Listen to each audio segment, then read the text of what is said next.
അമ്മേ പരിശുദ്ധമേ, ദൈവമാതാവേ, കൃപാസനത്തിലൂടെ ഞങ്ങൾക്കും ഞങ്ങളുടെ ദേശത്തിനും അമ്മ മധ്യസ്ഥം തേടി തന്ന എല്ലാ അനുഗ്രഹങ്ങൾക്കും കൃപകൾക്കും ഞങ്ങളിപ്പോൾ ഹൃദയം നിറഞ്ഞ നന്ദി പറയുന്നു. അമ്മേ പരിശുദ്ധമേ, ദൈവമാതാവേ, 2004 ഡിസംബർ 7 ഉച്ചകഴിഞ്ഞ് 2:30 കൃപാസനത്തിൽ സംഭവിച്ച അമ്മയുടെ പ്രത്യക്ഷപ്പെടലിനെ കുറിച്ച് തിരുസഭയ്ക്ക് സമർപ്പിച്ചിരിക്കുന്ന പഠനരേഖകളുടെ മേൽ സഭാത്മകമായ പഠനം ആരംഭിക്കുവാൻ ഞങ്ങൾ പ്രാർത്ഥിക്കുന്നു. അമ്മേ പരിശുദ്ധമേ, ഭൂസ്വർലോകങ്ങളുടെ രാജ്ഞിയായ അങ്ങേയ്ക്ക് ഭൗമ സംരക്ഷണത്തിനായി പ്രപഞ്ചപ്രകൃതിയെ തന്നെ തിരുസഭ പ്രതിഷ്ഠിക്കുവാൻ ഈ പ്രത്യക്ഷീകരണ വഴി ഇടയാക്കണമേ. പരിശുദ്ധമ്മേ, ജപമാല മാതാവേ, സകല കൃപാസനം പ്രാർത്ഥനകളോടും ചേർത്ത് ഞങ്ങളിപ്പോൾ പ്രാർത്ഥിക്കുന്ന ഈ കുടുംബത്തിന്റെ പ്രത്യേക നിയോഗം പറമക്കളെ.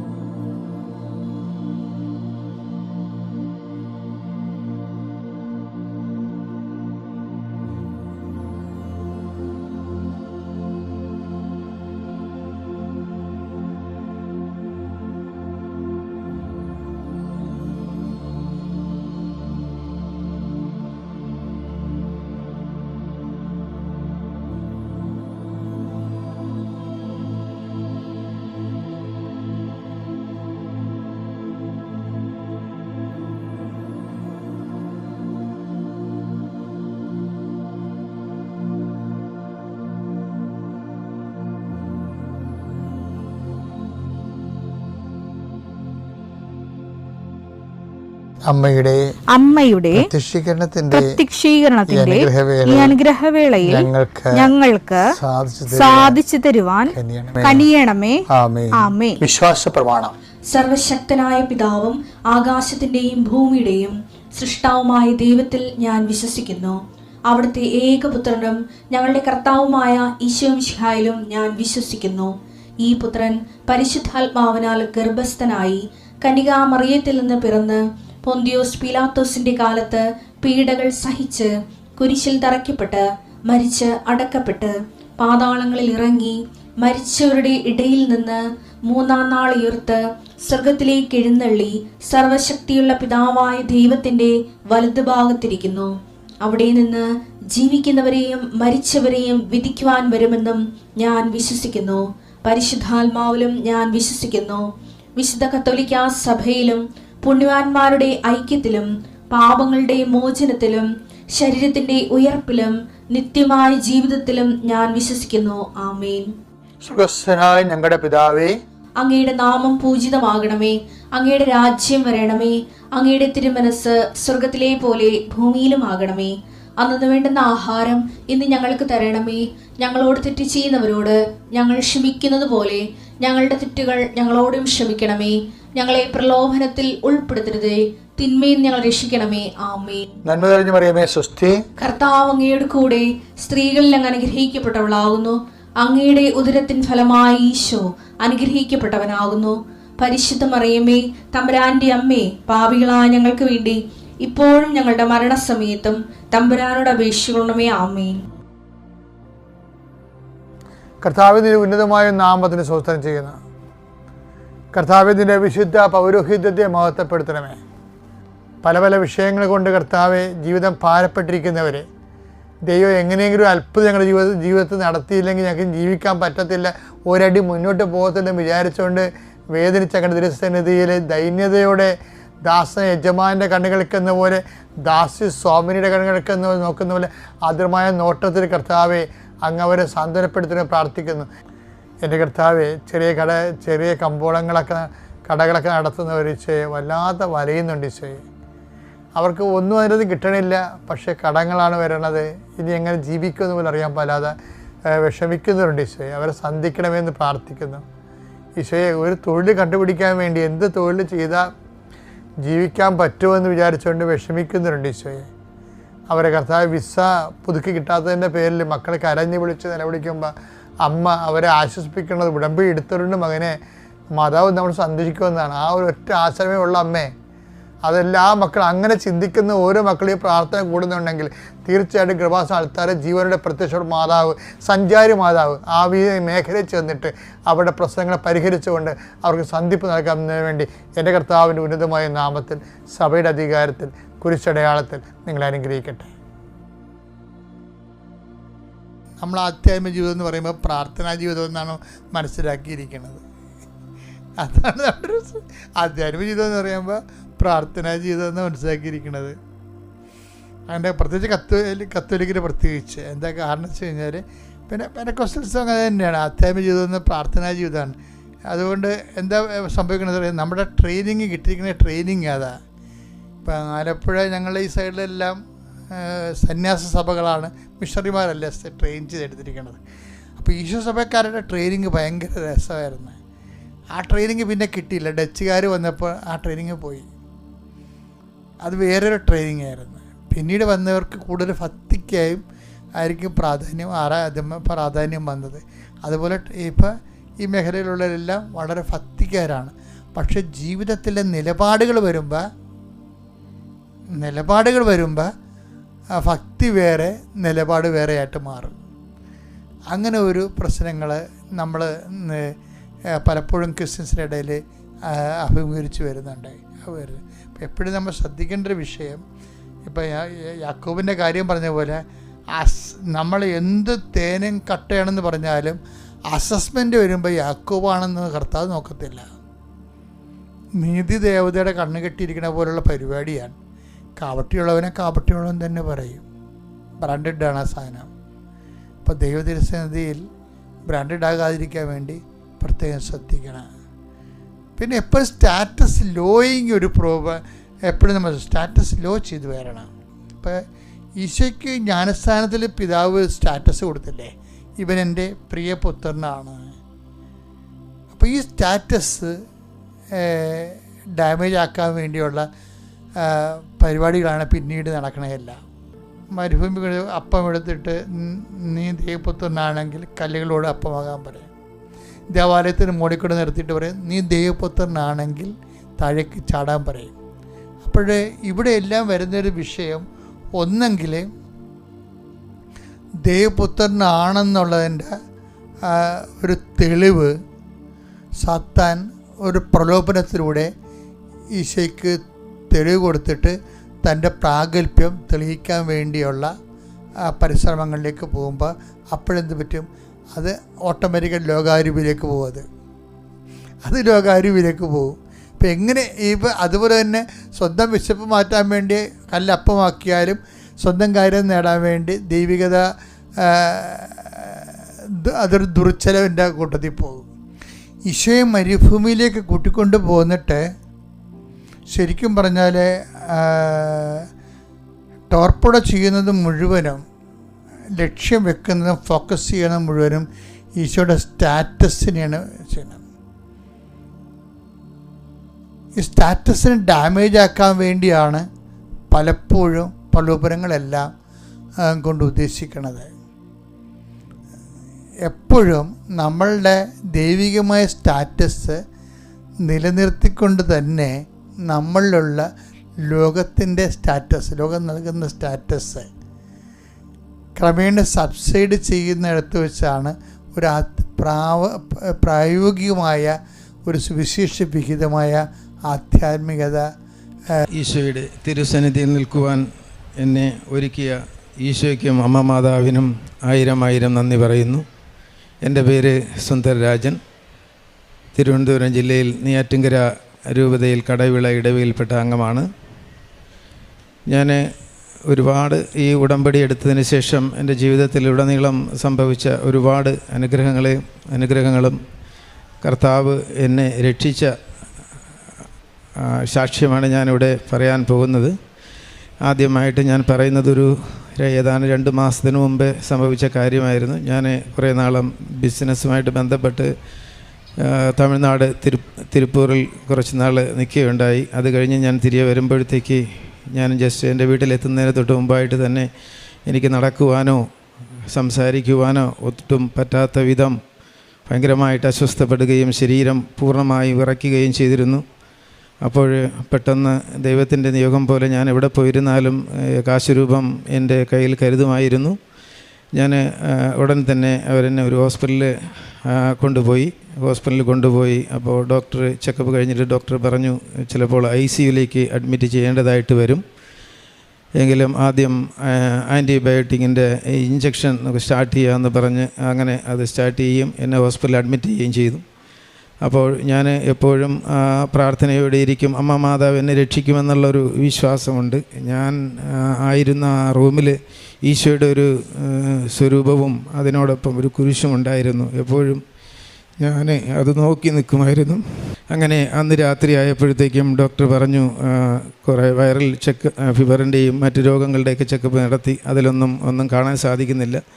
അത് കഴിഞ്ഞപ്പോൾ ഡോക്ടർ പറഞ്ഞു ഇന്ന് രാത്രി എന്നെ CT സ്കാൻ എടുക്കാമെന്ന് പറഞ്ഞു.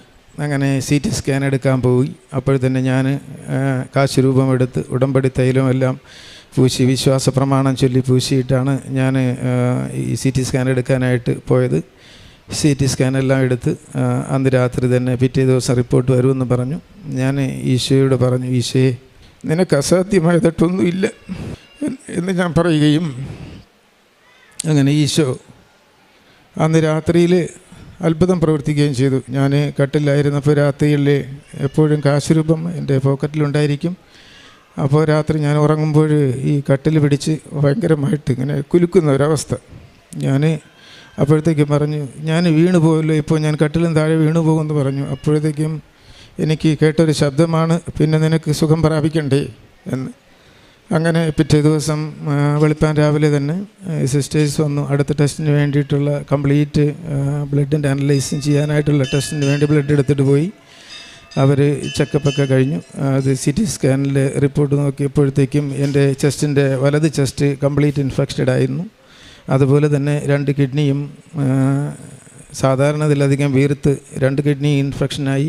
ഞാനൊരു മെഡിസിനും റെഗുലർ മെഡിസിൻ യൂസ് ചെയ്യുന്നില്ലായിരുന്നു.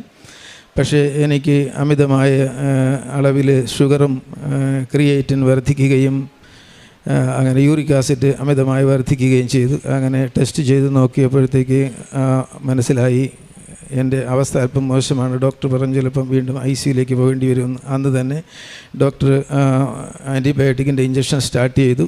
ആ ടെസ്റ്റ് കഴിഞ്ഞിട്ട് നോക്കിയപ്പോഴത്തേക്കും തലേ ദിവസം ഉണ്ടായിരുന്നതിനേക്കാളും ഒരുപാട് 2-3 പോയിൻ്റ് കുറഞ്ഞതായിട്ട് കാണപ്പെട്ടു.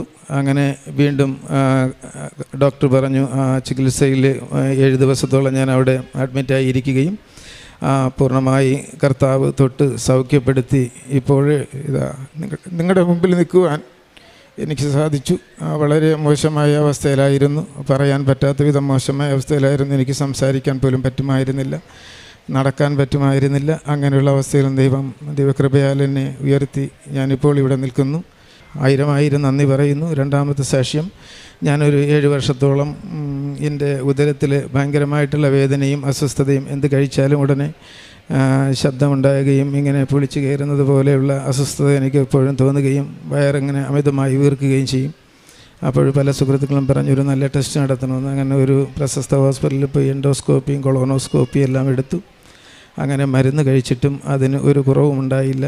ഞാൻ ഉടമ്പടി ജീവിതത്തിലേക്ക് വന്നതിന് ശേഷം എല്ലാ ദിവസവും പ്രഭാതത്തിലെ പ്രത്യക്ഷീകരണ പ്രാർത്ഥന കഴിഞ്ഞിട്ട് കുറച്ച് ഉപ്പും അതിനോടൊപ്പം തേനും ഞാൻ വിശ്വാസ പ്രമാണം ചൊല്ലി നിരന്തരമായി കഴിക്കുകയും ഒരു മരുന്നും ഉപയോഗിക്കാതെ തന്നെ എനിക്ക് എൻ്റെ ഉദരത്തിലുണ്ടായിരുന്ന സർവ്വരോഗങ്ങളും പൂർണ്ണമായി സൗഖ്യപ്പെട്ട്, അല്ലെങ്കിൽ ഞാൻ നിൽക്കുമ്പോൾ എൻ്റെ വയറിങ്ങനെ വീർത്തിരിക്കുമായിരുന്നു. ഇപ്പോൾ ആ അസ്വസ്ഥതകളൊന്നും ഇല്ലാതെ അതിൽ നിന്നും ഈശോ എന്നെ സുഖപ്പെടുത്തി കരയറ്റി. അതിനുശേഷം മൂന്നാമത്തെ സാക്ഷ്യം, ഞാൻ കുറച്ച് സാമ്പത്തിക പ്രതിസന്ധിയിൽ ഒരുപാട് അകപ്പെട്ടു പോയി. കാരണം കുറച്ച് സഹകരണ ബാങ്കുകളിലൊക്കെ കുറച്ച് ക്യാഷ് നിക്ഷേപിക്കുകയുണ്ടായി. ആ ക്യാഷൊന്നും തിരിച്ചു കിട്ടാത്ത അവസ്ഥയിൽ ആയപ്പോഴത്തേക്ക് ഞാൻ മകളുടെ പഠിത്തത്തിന് വേണ്ടിയിട്ട് മെഡിസിൻ പഠിക്കാൻ ഫീസ് കെട്ടേണ്ടതായിട്ടുണ്ടായിരുന്നു. അപ്പോൾ ഒരു ദിവസം പരീക്ഷ അടുത്ത് വന്നപ്പോഴതുവരെയും എനിക്ക് ഫീസ് അടയ്ക്കാൻ സാധിച്ചില്ല. 19 ലക്ഷം രൂപ അടച്ചാൽ മാത്രമേ ഒരു ഹാൾ ടിക്കറ്റ് കൊടുക്കുകയുള്ളൂ, എക്സാമിന് ഇരുത്തുകയുള്ളൂ എന്ന് പറഞ്ഞു. എൻ്റെ കയ്യിലാണെങ്കിൽ ഏതാനും 7 ലക്ഷം രൂപ മാത്രമേ എൻ്റെ കയ്യിലുള്ളൂ. വേറെ പൈസ എങ്ങനെ കിട്ടും എന്നൊന്നും എനിക്കറിയില്ല, ഒരു ലക്ഷ്യവുമില്ല. എങ്കിലും മനസ്സിൻ്റെ ഉള്ളിൽ പ്രാർത്ഥനയും ഈശോയുടെ സാമീപ്യം ഉള്ളതുകൊണ്ട് മനസ്സിലൊരു ധൈര്യമുണ്ടായിരുന്നു. ഫീസ് അടയ്ക്കേണ്ട ലാസ്റ്റ് ഡേറ്റായി. അന്നേ ദിവസം 10 മണി വരെയും എനിക്കൊരു ലക്ഷ്യവുമില്ല. എൻ്റെ കയ്യിലുള്ള ഈ 7 ലക്ഷം രൂപ, 7 ലക്ഷം സംതിങ് അത്ര മാത്രമേ ഉള്ളൂ. മറ്റ് ഈ 19 ലക്ഷം രൂപ അടച്ചാൽ ഹാൾ ടിക്കറ്റ് കൊടുക്കുകയുള്ളൂ എന്ന് മാനേജർ ഫോണിലൂടെ മെസ്സേജ് ഇട്ടിരുന്നു. അപ്പോൾ ഞാൻ അന്നേ ദിവസം ഞാൻ എൻ്റെ 10 മണിക്ക് ശേഷമാണ് ഞാൻ ചേച്ചിയുടെ അടുത്തും എൻ്റെ 1-2 സുഹൃത്തുക്കളുടെ അടുത്തും പൈസ ഇങ്ങനൊരു ആവശ്യം പറഞ്ഞ് ചോദിക്കുകയുണ്ടായി.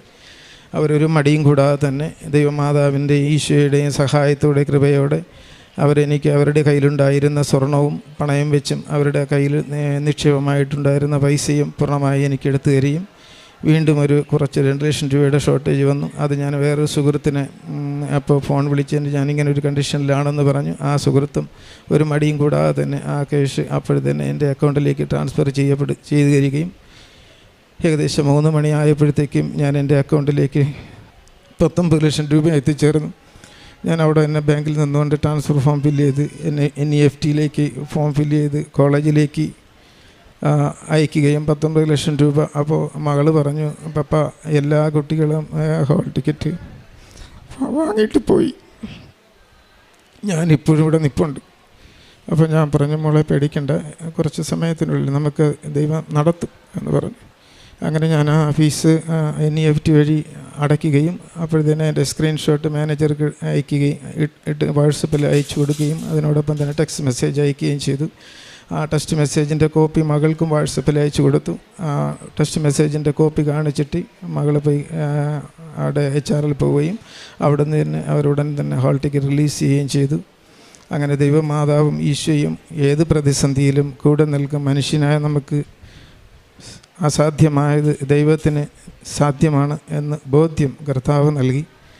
അതിനോടൊപ്പം തന്നെ ഒരു തിരുവനന്തപുരത്തിലേക്ക് മാള ഹോസ്റ്റലിൽ വിടാനായിട്ട് ഞാനും ഫാമിലിയായിട്ട് ഇങ്ങനെ വണ്ടിയിൽ പൊയ്ക്കൊണ്ടിരിക്കുകയായിരുന്നു. നിങ്ങൾക്കറിയാം, കഴക്കൂട്ടം ബൈപ്പാസ് വഴി പോകുമ്പോഴത്തേക്ക് എൻ്റെ മുമ്പിൽ വേറൊരു മിനി ലോറി വേറൊരു ട്രാവൽസിനെ ചേസ് ചെയ്ത് പോവുമായിരുന്നു. ഞാൻ എൻ്റെ ഏതാനും 10 മീറ്റർ തൊട്ട് പിന്നിലെ വാഹനം ഞാനായിരുന്നു. ആ വണ്ടി പെട്ടെന്ന് ബ്രേക്ക് ചെയ്യുകയും ആ വണ്ടി ഒരു ഭാഗത്തേക്ക് ചേരുകയും ഞാൻ സിനിമയിൽ പോലും കാണാത്ത വിധം ആ 2 സൈഡിലെ വീലിലും മാത്രമാവുകയും ആ വണ്ടി കുറച്ച് മുന്നോട്ട് നീങ്ങിയിട്ട് വീണ്ടും ഡിവൈഡറിൽ പോയി തട്ടി തിരിച്ചു വരുന്ന ആ ഒരു ചെറിയ ഗ്യാപ്പിലൂടെ വളരെ ചെറിയ നാരോ സ്പേസിലൂടെ എൻ്റെ മകളും എൻ്റെ വൈഫും ഉണ്ടായിരുന്നു. വൈഫ് വിളിക്കുകയായിരുന്നു. മകൾ പറഞ്ഞു, പപ്പ സ്പീഡ് കൂട്ടിക്കോ എന്ന്. അങ്ങനെ ഞാൻ വളരെ സ്പീഡ് കൂട്ടി. ആ വളരെ ചെറിയ ഒരു ഗ്യാപ്പിൽ കൂടെ ഞാൻ ആ സർവീസ് റോഡിലേക്ക് വീഴാതെ, വളരെ ആഴത്തിലായിരുന്നു സർവീസ് റോഡ്, ആ സർവീസ് റോഡിലേക്ക് വീഴാതെ ദൈവം അന്ന് രക്ഷിച്ചു. അമ്മ മാതാവും. അന്നേ ദിവസം ഒരു പ്രത്യേകത വെച്ചാൽ, ഞാൻ ഈ മകളെയും കൊണ്ട് യാത്ര പോകുന്നതിന് മുമ്പ് ഞങ്ങളെല്ലാവരും സന്ധ്യാപ്രാർത്ഥന ചൊല്ലി ഉടമ്പടി തൈലം നെറ്റിയിൽ പൂശിയതിന് ശേഷമായിരുന്നു നമ്മൾ ആ യാത്ര പുറപ്പെട്ടത്. അതുകൊണ്ട് നമ്മൾ ദൈവമാതാവിനോട് പ്രാർത്ഥിച്ച് ഈശോയുടെ ആ പ്രാർത്ഥനകളിൽ കൃത്യമായി പോകുമ്പോൾ ഈശോ ഞങ്ങളുടെ കൂടെ സഞ്ചരിക്കുമെന്ന് ഉള്ള ഏറ്റവും വലിയൊരു തെളിവായിരുന്നു. സർവീസ് റോഡിലേക്ക് പോയി വീഴുന്നാൽ പിന്നെ ഞങ്ങളുടെ ആ കുടുംബം തന്നെ ഇപ്പോൾ ഇവിടെ ഉണ്ടാവില്ല. ആ ഒരു നിലയിലേക്ക് വലിയ താഴ്ന്ന സ്ഥലത്താണ് ബൈപ്പാസിൻ്റെ സർവീസ് റോഡ്. അതിൽ നിന്ന് ഈശോ ഞങ്ങളെ രക്ഷിച്ചു. കാരുണ്യ പ്രവൃത്തികളെന്ന് വെച്ചാൽ, ഞാൻ ഇവിടെ വന്ന് പത്രം എടുത്തുകൊണ്ട് പോയി കഴിഞ്ഞാൽ തന്നെ ഒരു മടിയും കാണിക്കാതെ അന്നേ ദിവസം രാത്രി അല്ലെങ്കിൽ പിറ്റേ ദിവസം അതിനെ കൃത്യമായി 4ആയിട്ട് മടക്കി കൃത്യമായിട്ട് എല്ലാ പേപ്പറും എടുത്ത് മടക്കി മേശപ്പുറത്ത് വെച്ച് മടക്കി കൃത്യമായിട്ട് വച്ചതിന് ശേഷം ചിലപ്പോൾ കൊടുക്കുന്ന സമയത്ത് പ്രാർത്ഥിക്കാൻ പറ്റാത്തതിനാൽ ഞാൻ എന്ത് ചെയ്യുന്ന വീട്ടിൽ വെച്ച് തന്നെ ഒരുപാട് വിശ്വാസ പ്രമാണം ചൊല്ലിയിട്ടാണ് ഞാൻ പുറത്ത് കൊണ്ടുപോകുന്നത്. ഇവിടെ അച്ഛൻ്റെ നിർദ്ദേശം പോലെ ഞാൻ കൂടുതലും ഗവൺമെൻറ് ഹോസ്പിറ്റലിലാണ് കൊണ്ടു കൊടുക്കുന്നത്. സ്ഥിരമായിട്ടൊരു സ്ഥലത്ത് കൊടുക്കാറില്ല. പല സ്ഥലങ്ങളിലുമായിട്ടാണ് ഞാൻ ഇങ്ങനെ പത്രങ്ങൾ കൊടുക്കുന്നത്. റെയിൽവേ സ്റ്റേഷനിലും വഴിയോരങ്ങളിലും അതുപോലെ തന്നെ ഹോസ്പിറ്റലുകളിലൊക്കെയാണ് ഞാൻ ഈ പത്രം കൊടുക്കുന്നത്. ആരെങ്കിലും പത്രം വാങ്ങാൻ ഇഷ്ടപ്പെടാതെ ഇരിക്കുകയാണെങ്കിൽ ഞാൻ ആ പത്രം കൊടുക്കുകയില്ല. പത്രം കൊടുക്കുന്നതിനോടൊപ്പം തന്നെ അവർക്ക് ഈ കൃപാസനത്തെക്കുറിച്ചും ഇവിടുത്തെ അത്ഭുത പ്രവർത്തനങ്ങളെക്കുറിച്ചുമൊക്കെ ഞാൻ അവർക്ക് പരിചയപ്പെടുത്തി കൊടുക്കും. അതിനോടൊപ്പം തന്നെ അവരുടെ അടുത്ത് ഇവിടെ വരാനുള്ള ആ വഴിയും മറ്റ് നിർദ്ദേശങ്ങളുമൊക്കെ ഞാൻ അവർക്ക് പറഞ്ഞു കൊടുക്കാറുണ്ട്. പിന്നെ പ്രേക്ഷിത പ്രവർത്തനം എന്ന് പറഞ്ഞു കഴിഞ്ഞാൽ ഞങ്ങൾ ഈ കൃപാസനത്തിൽ വന്ന് പരിചയപ്പെട്ട കുറേ സുഹൃത്തുക്കളുണ്ട്. ഞങ്ങൾ 2-3 സുഹൃത്തുക്കൾ ചേർന്ന് ഓൾഡ് ഏജ് ഹോം സന്ദർശിക്കുകയും ഓൾഡ് ഏജ് ഹോം സന്ദർശിക്കുക മാത്രമല്ല അവിടെയുള്ള അപ്പച്ചനമ്മച്ചിമാരുടെ കൂടെ ആരും സംസാരിക്കുവാൻ ഇല്ലാത്ത ആളുകളുടെ കൂടെ ഇരുന്ന് സംസാരിക്കും, അവർക്ക് വേണ്ടി പ്രാർത്ഥിക്കും. നമ്മുടെ വിശേഷങ്ങൾ, ആ ആഴ്ചകളിൽ സംഭവിച്ച എന്തെങ്കിലും പ്രത്യേകമായ കാര്യങ്ങൾ നമ്മൾ അവരുമായിട്ട് ഷെയർ ചെയ്യും. അവർക്ക് അത്യാവശ്യമുള്ള എന്തെങ്കിലും സാധനങ്ങൾ എന്തൊക്കെയാണോ കുറവുള്ളതെന്ന് അവിടുത്തെ ഇൻചാർജിനെ വിളിച്ച് ചോദിച്ചിട്ട് നമ്മളെ കൊണ്ട് പറ്റുന്ന രീതിയിൽ അവർക്ക് ആവശ്യമായ സാധനങ്ങൾ വാങ്ങി അത് അവർക്ക് കൊടുക്കും, ഷെയർ ചെയ്യും, അവർക്ക് വേണ്ടി പ്രാർത്ഥിക്കും. അതിനുശേഷം മടങ്ങി വരികയും ചെയ്യും.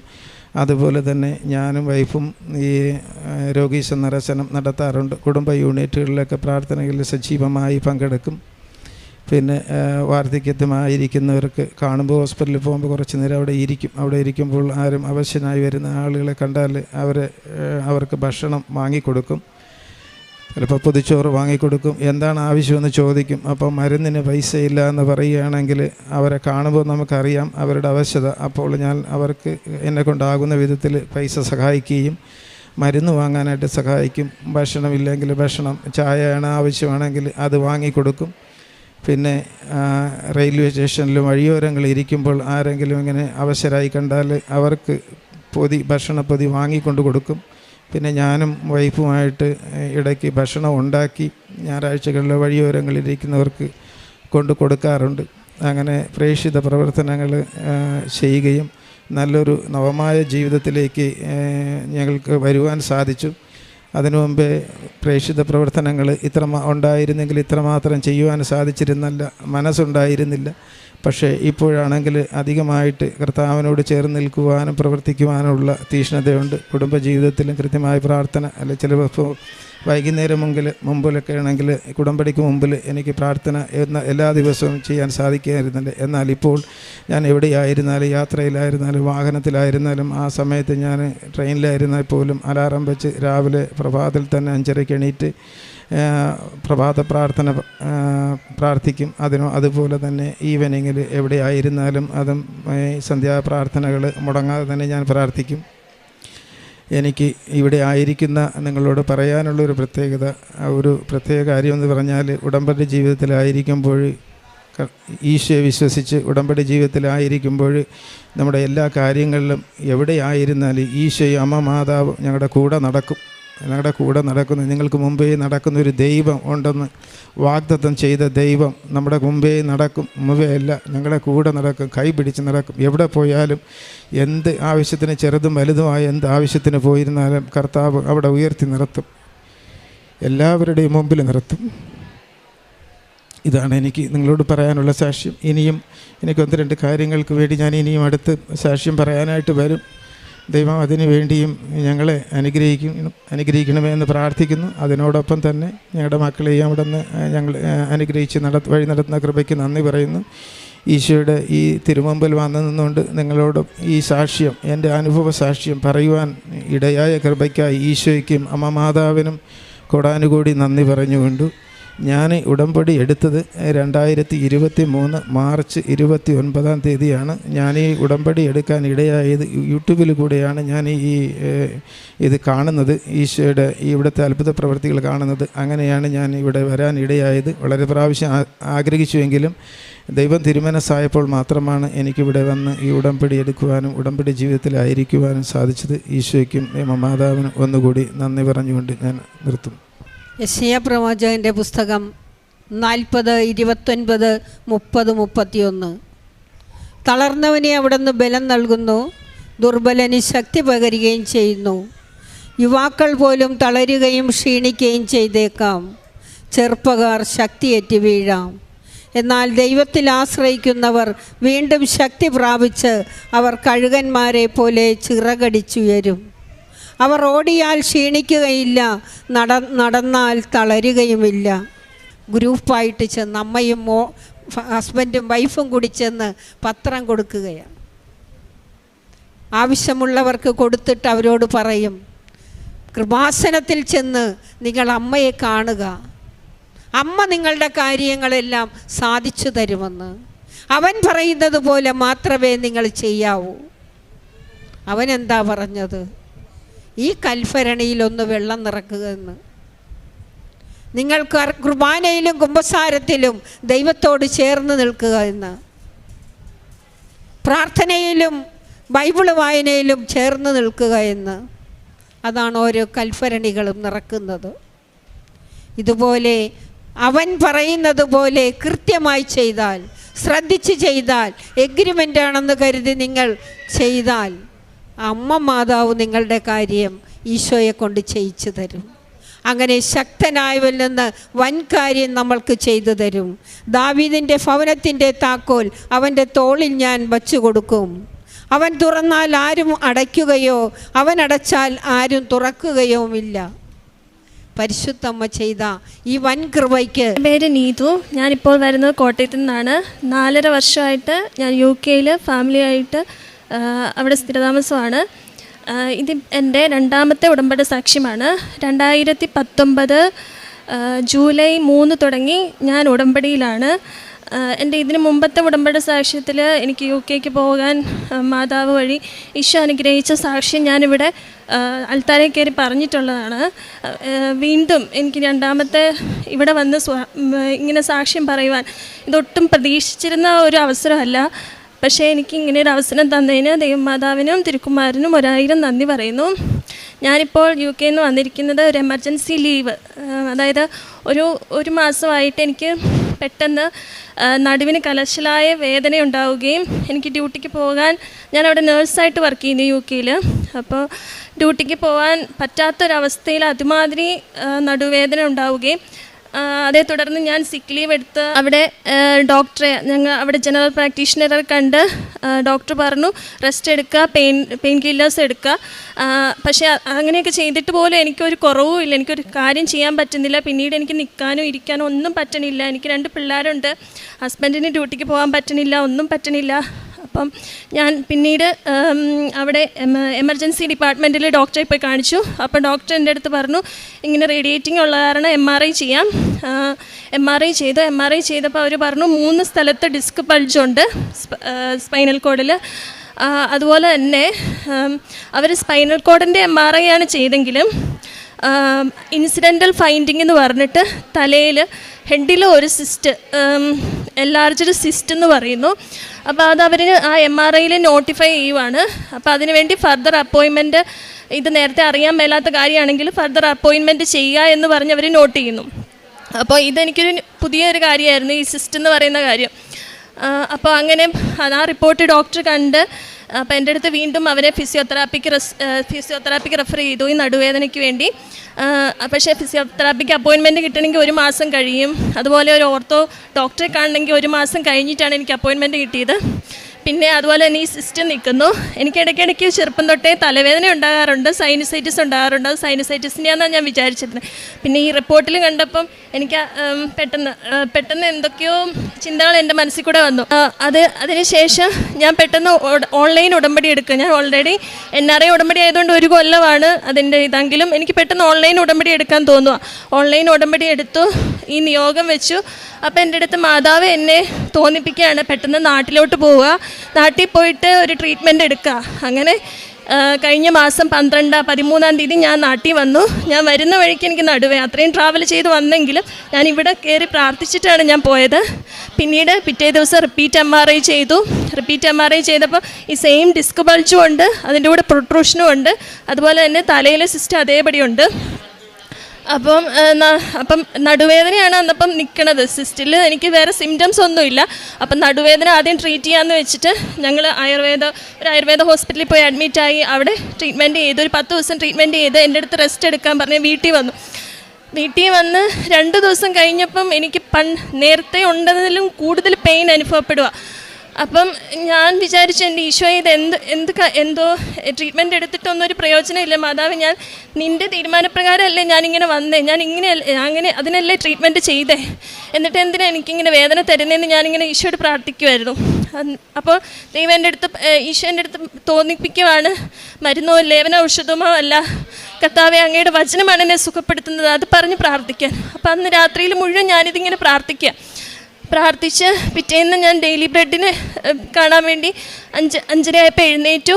ഞാൻ ഡെയിലി ബ്രെഡും കഴിഞ്ഞു, ഒരു കൊന്തയും ചൊല്ലി ഞാൻ കടന്നു. അപ്പോൾ ആ കലശലായ വേദന വന്ന നൈറ്റിൽ ഞാനിങ്ങനെ ആഗ്രഹിച്ചു, എൻ്റെ ഈശോ ഇവിടെ വന്നിട്ട് ഈ ട്രീറ്റ്മെൻ്റ് ഒന്നും എനിക്കൊരു പ്രയോജനവും ഇല്ല, എനിക്ക് അച്ഛൻ്റെ ഒരു കയ്പ്പ് ശുശ്രൂഷ വഴി എനിക്ക് സൗഖ്യം കിട്ടും. പക്ഷേ എനിക്ക് അന്നേരപ്പം ട്രാവൽ ചെയ്ത് ഇവിടെ വരുന്നതെന്ന് പറഞ്ഞാൽ അത് പോസിബിളായിട്ടുള്ള കാര്യമല്ല. എന്നെ ആരും സമ്മതിക്കത്തില്ല, എന്നെ ഇവിടെ അത്രയും ദൂരം ഇവിടെ വന്ന് ട്രാവൽ ചെയ്യാമെന്ന് ആരും സമ്മതിക്കില്ല. പക്ഷെ ഞാനിങ്ങനെ ആഗ്രഹിച്ചു. പിന്നെ ഞാൻ ഈ വചനം പറഞ്ഞ് പ്രാർത്ഥിച്ചു. അങ്ങനെ ഡെയിലി ബ്രെഡ് കണ്ട് ഞാൻ ഉറങ്ങുമായിരുന്നു. ഉറങ്ങിയപ്പം എനിക്ക് ജോസഫ് അച്ഛനെ ഇങ്ങനെ സ്വപ്നത്തിൽ കാണുവാണ്. അച്ഛൻ എനിക്കറിയാവുന്ന ഒരു ഇടവക പള്ളിയിൽ ഇങ്ങനെ ധ്യാനിപ്പിക്കുക. അപ്പോൾ ധ്യാനിപ്പിച്ച് ഞാൻ ആ ധ്യാനം കൂടിക്കൊണ്ടിരിക്കുക. അത് കഴിഞ്ഞ് കുർബാന സ്വീകരണമായപ്പോൾ അച്ഛൻ്റെ ലൈനിലല്ല ഞാൻ നിൽക്കുന്നത്. പക്ഷേ ഏറ്റവും അവസാനം വന്നപ്പം ഞാൻ അച്ഛൻ്റെ ലൈനിൽ വന്നു. അപ്പം ഞാനിങ്ങനെ ആഗ്രഹിച്ചു, ഈശോയെ ഞാൻ അച്ഛൻ്റെ അടുത്ത് പോയാൽ അച്ഛൻ കൈ പിടിച്ചിരിക്കുന്ന കാസ പിടിച്ചിരിക്കുന്ന ആ കയ്യിലൊന്ന് തൊട്ട് അന്നേരപ്പം എനിക്ക് ഒരാശ്വാസം ലഭിക്കും. അപ്പം ഞാൻ അങ്ങനെ ചെയ്തു. അച്ഛൻ്റെ അടുത്ത് കുർബാന സ്വീകരിക്കാൻ വന്നപ്പോൾ അച്ഛൻ്റെ കയ്യിലൊന്ന് തൊട്ടു. അതേ തുടർന്ന് അച്ഛൻ എനിക്ക് കുർബാനയും തന്നു. കുർബാന തന്ന് കഴിഞ്ഞ് അത് റിയലായിട്ട് എനിക്ക് അനുഭവിക്കാൻ പറ്റുക. ആ കുർബാന എനിക്ക് തന്ന പുറകെ എനിക്ക് ശരീരം മുഴുവൻ അങ്ങൊരു അനുഭവം ഉണ്ടാവുകയാണ്. എന്നിട്ട് അത്രയും ഉണ്ടായിരുന്നുള്ളൂ. പിന്നെ ഞാൻ എഴുന്നേറ്റ് കഴിഞ്ഞപ്പം ഞാൻ വേറെ എന്തൊക്കെയോ സ്വപ്നം അപ്പം ഞാൻ പെട്ടെന്ന് ഓർക്കുവാണ്, ഈശോ എനിക്ക് ഇങ്ങനെ ഒരു അനുഭവം ഉണ്ടായല്ലോ. അപ്പോൾ അന്ന് തുടങ്ങി എനിക്ക് നടുവേദനയ്ക്ക് നല്ല മാറ്റം തുടങ്ങി. പിന്നീട് എൻ്റെ അടുത്ത് ഇങ്ങനെ തോന്നിക്കുകയാണ്, ഇനി സിസ്റ്റിൻ്റെ കാര്യം അവിടെ ചെന്നാൽ ബാക്കി കാര്യങ്ങളൊന്നും നടക്കത്തില്ല, അപ്പോൾ അതും കൂടി ഒന്ന് ക്ലിയർ ചെയ്തിട്ട് പോവാം ഒരു ENT ഡോക്ടറെ. കാരണം അത് സൈനസിൻ്റെ സ്ഥലത്താണ് അസിസ്റ്റ് കാണിച്ചേക്കുന്നത്. എന്നാൽ ഒരു ENT ഡോക്ടറെ കാണിച്ചേക്കാം അന്നും പറഞ്ഞുകൊണ്ട് ENT ഡോക്ടറെ ഞാൻ പോയില്ല. അമ്മ കൊണ്ട് ഈ MRI റിപ്പോർട്ട് കാണിച്ചു. അപ്പോൾ ഡോക്ടർ പറഞ്ഞു ഈ MRIയിൽ നമുക്ക് ഇതല്ല, നമുക്ക് CT കോൺട്രാസ്റ്റ് വെച്ച് ചെയ്യണം. അങ്ങനെ CT കോൺട്രാസ്റ്റ് ചെയ്തിട്ട് വരാൻ പറഞ്ഞു. അങ്ങനെ ഞാൻ CT കോൺട്രാസ്റ്റ് ചെയ്തു. ഈ ENT ഡോക്ടറെ കൊണ്ട് കാണിച്ചു. ആ ഡോക്ടറുടെ പേര് വിനോദ് എന്നാണ്. അപ്പോൾ ഡോക്ടറിൻ്റെ അടുത്ത് പറഞ്ഞു, ആ റിപ്പോർട്ടിനകത്ത് ഞാൻ നോക്കിയിട്ടും അതിൻ്റെ അകത്ത് സിസ്റ്റ് എന്ന് പറഞ്ഞ സാധനമില്ല, ബട്ട് ഒരു സൈനസൈറ്റിസിന് ഇൻഫ്ലമേഷൻ അങ്ങനത്തെ ഫൈൻഡിങ്സേ ഉള്ളൂ. അപ്പോൾ ഡോക്ടറെ കാണിച്ചു പറഞ്ഞു. ഡോക്ടറും പറഞ്ഞു ഇതിനകത്ത് സിസ്റ്റ് എന്ന് പറഞ്ഞൊരു സംഭവമില്ല, പക്ഷേ സൈനസൈറ്റിസ് അതിന് മരുന്ന് തരാം, അത് കഴിച്ചാൽ മതി, അത് പൊയ്ക്കോളൂ എന്ന് പറഞ്ഞു. അപ്പം ഞാനിത് മനസ്സിലാക്കുന്നില്ല. പിന്നെ ഞാനിങ്ങനെ എനിക്ക് ഈ സമയത്ത് റെസ്റ്റ് എടുക്കുന്ന സമയത്ത് എനിക്ക് ഞാൻ എപ്പോഴും കേട്ടോണ്ടിരുന്നത് ഇവിടുത്തെ സാക്ഷ്യങ്ങളും ഇവിടുത്തെ ഉടമ്പടി ധ്യാനങ്ങളും ഒക്കെയാണ്. അപ്പം കൂടുതലായിട്ട് സാക്ഷ്യങ്ങൾ കേൾക്കുമായിരുന്നു. അപ്പം എൻ്റെ അടുത്ത് മാതാവ് തോന്നിക്കുകയാണ്, നീ പോകുന്നതിന് മുമ്പ് സാക്ഷ്യം പറഞ്ഞിട്ടേ പോവാവുള്ളൂ. അപ്പോൾ ഇവിടെ ഒരു സാക്ഷ്യം, അതായത് ഒരാളുടെ ചെവിയുടെ കാഴ്ചയ്ക്ക് 20% ഉണ്ടായിരുന്നുള്ളൂ കേൾവി. പിന്നെ ഡോക്ടർ വിനോദിനെ ആക്സിഡൻ്റലി അവർ ചെന്ന് കണ്ടപ്പോൾ ആ ഡോക്ടർ അവരുടെ കാഴ്ചയ്ക്ക് പൂർണ്ണമായിട്ടുള്ള ഒരു കുഴപ്പവും ഇല്ലെന്ന് പറഞ്ഞ ഒരു സാക്ഷ്യം ഞാൻ കേട്ടു. അപ്പം ഞാനും ഇങ്ങനെ വിചാരിച്ചു, ദൈവമേ ഞാനും വിനീതെന്ന് പറഞ്ഞ ഡോക്ടറാണല്ലേ കണ്ടേ, ആ ഡോക്ടർ തന്നെയാണല്ലോ എൻ്റെ അടുത്ത് സിസ്റ്റ് ഇല്ലെന്ന് പറഞ്ഞ്. അപ്പം ഞാനിങ്ങനെ ജോസഫ് അച്ഛനെ ആ കുർബാന സ്വീകരണം കഴിഞ്ഞപ്പോഴാണ് എനിക്ക് ഈ അനുഭവങ്ങളും ഈ സ്കാനിങ്ങും എല്ലാം കഴിഞ്ഞു. അപ്പം ഞാനിങ്ങനെ വിചാരിക്കണം, ഈശോയെ എനിക്ക് ആ സംഭവം കഴിഞ്ഞ് പിന്നെ മാതാവ് എൻ്റെ സിസ്റ്റർ എടുത്ത് കളഞ്ഞു. അപ്പം അതും സാക്ഷ്യത്തിൽ പറയണമെന്ന് എന്നെ മാതാവ് ഇങ്ങനെ ഓരോ കാര്യങ്ങളും ഇങ്ങനെ ഓർപ്പിച്ചുകൊണ്ടിരിക്കുക. അപ്പം അത്ഭുതകരമായി അങ്ങനെ എൻ്റെ തലയിലെ ആ സിസ്റ്റ് മാതാവ് വഴി ഈശോ മാറ്റി തന്നു. അതുപോലെ തന്നെ എൻ്റെ നടുവിലെ വേദന എനിക്ക് ഒത്തിരിയും കുറവുണ്ട്, ഒരു 90% കുറവുണ്ട്. എനിക്ക് പൂർണ്ണമായ വിശ്വാസമുണ്ട് എനിക്കിനി പഴയ പോലെ ജോലി ചെയ്യാനും എൻ്റെ ഡ്യൂട്ടിയും ചെയ്യാനും എൻ്റെ പിള്ളേരെ നോക്കാനും ഒക്കെ സാധിക്കുമെന്ന് ഞാൻ വിശ്വസിക്കുന്നു. ഞാൻ തിങ്കളാഴ്ച തിരിച്ച് UK പോവുകയാണ്. ഇതാണ് എൻ്റെ ഒന്നാമത്തെ സാക്ഷ്യം. രണ്ടാമത്തെ സാക്ഷ്യം, ഞങ്ങൾക്ക് UK ഒരു ഭവനം നൽകി അനുഗ്രഹിച്ചതിനാണ്.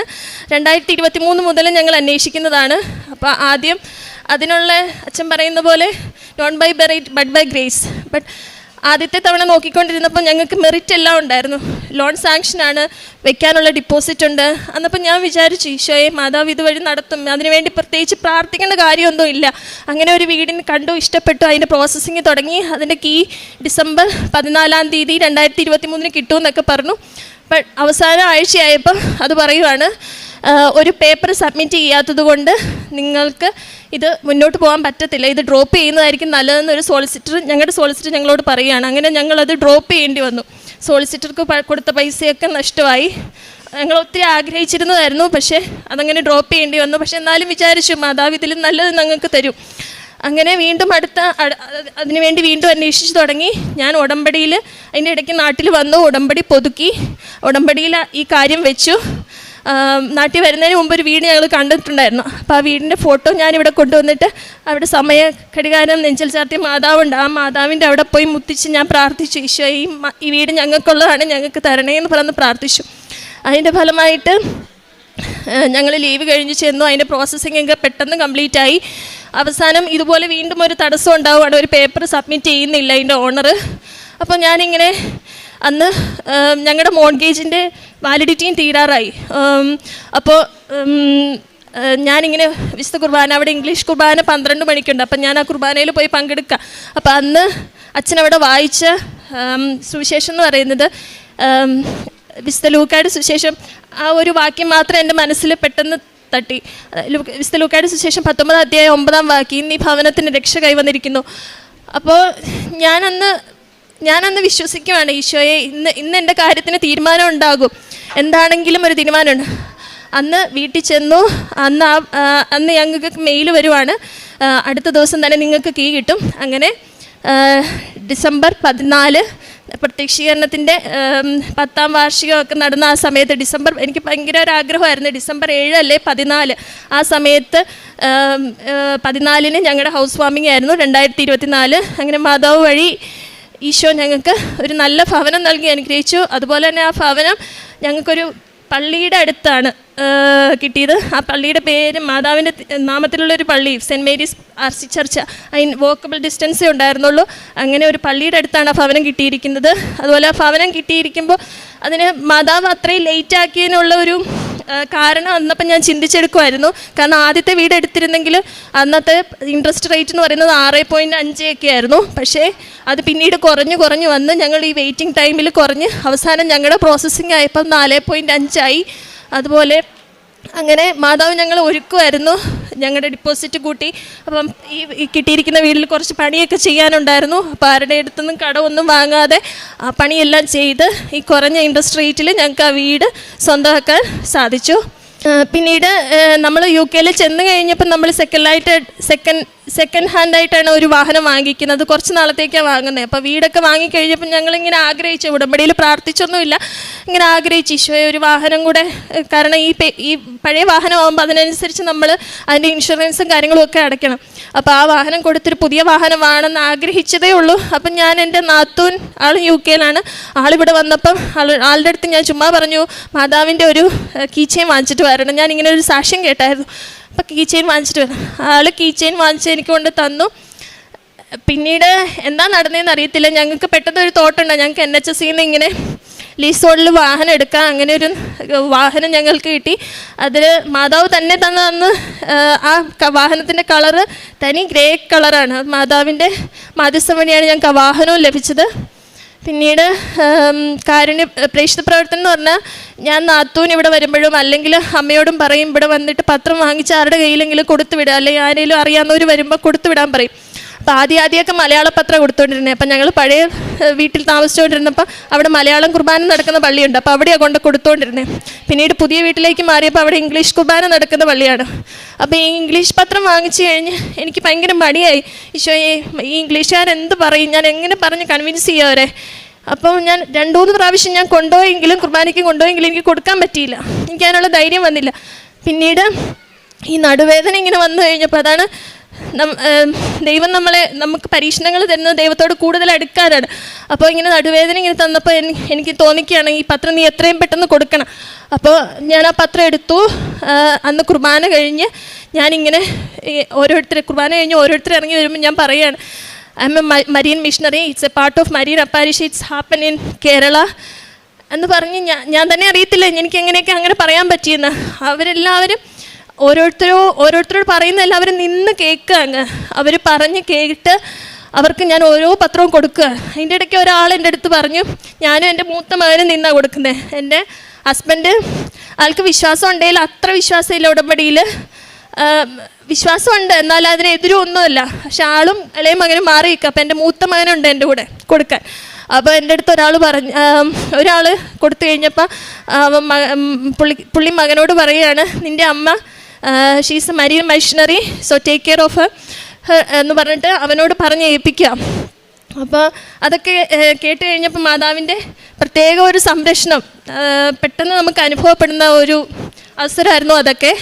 കാരുണ്യപ്രവർത്തികൾ അമ്മ വീട്ടിൽ വിളിക്കുമ്പോൾ അമ്മ പറയും, ഇന്നയാൾ ആശുപത്രിയിലാണ്, ഇന്നയാൾ വെൻറ്റിലേറ്ററിലാണ്, അപ്പോൾ അവർക്ക് അങ്ങനെ സഹായം കൊടുക്കും. അതല്ലാതെ അമ്മയുടെ അടുത്ത് ഞാൻ ഇങ്ങനെ പൈസ കൊടുത്തിട്ട് അമ്മയോട് പറയും, മെഡിക്കൽ കോളേജ് ഞങ്ങളുടെ വീടിനടുത്താണ്, അപ്പോൾ ഹോസ്പിറ്റലിൽ പോയി വാർഡിൽ പോയിട്ട് അർഹതയുള്ളവർക്ക് ഈ പൈസ കൊടുക്കണം എന്ന് പറഞ്ഞ് അമ്മേനെ അങ്ങനെ ഏൽപ്പിക്കുമായിരുന്നു.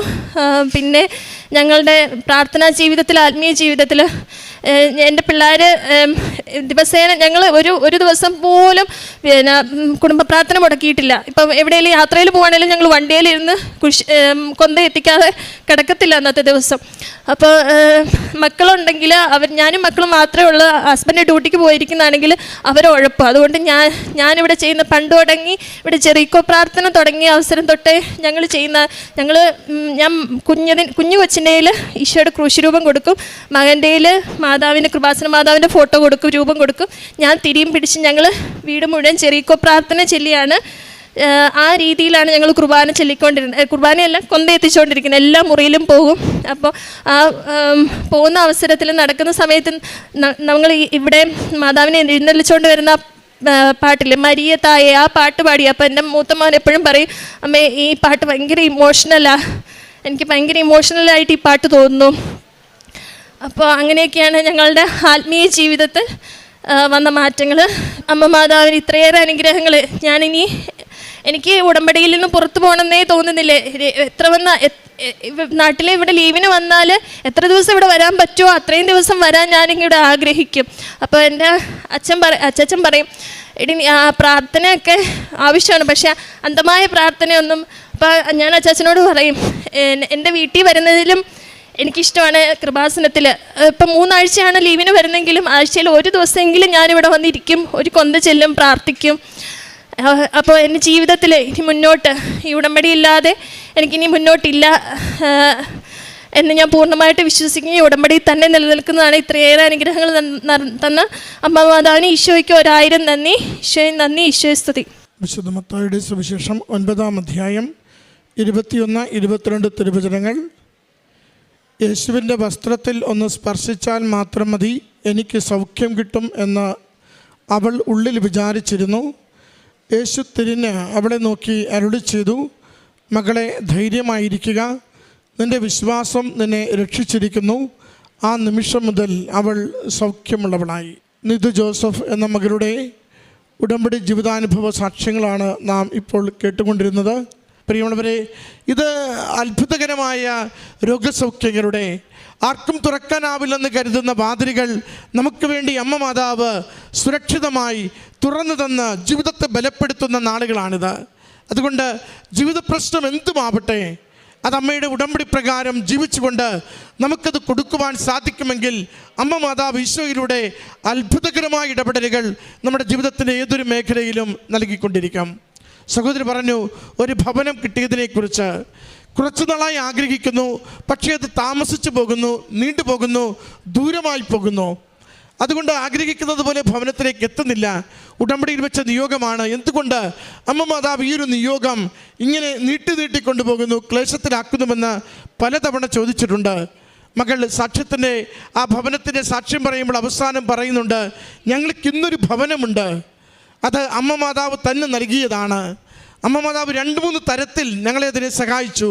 ടൈം ലാഗ് ഉടമ്പടിയുടെ കണ്ടൻ്റാണെന്ന് ജോസഫ് അച്ഛൻ പറയും.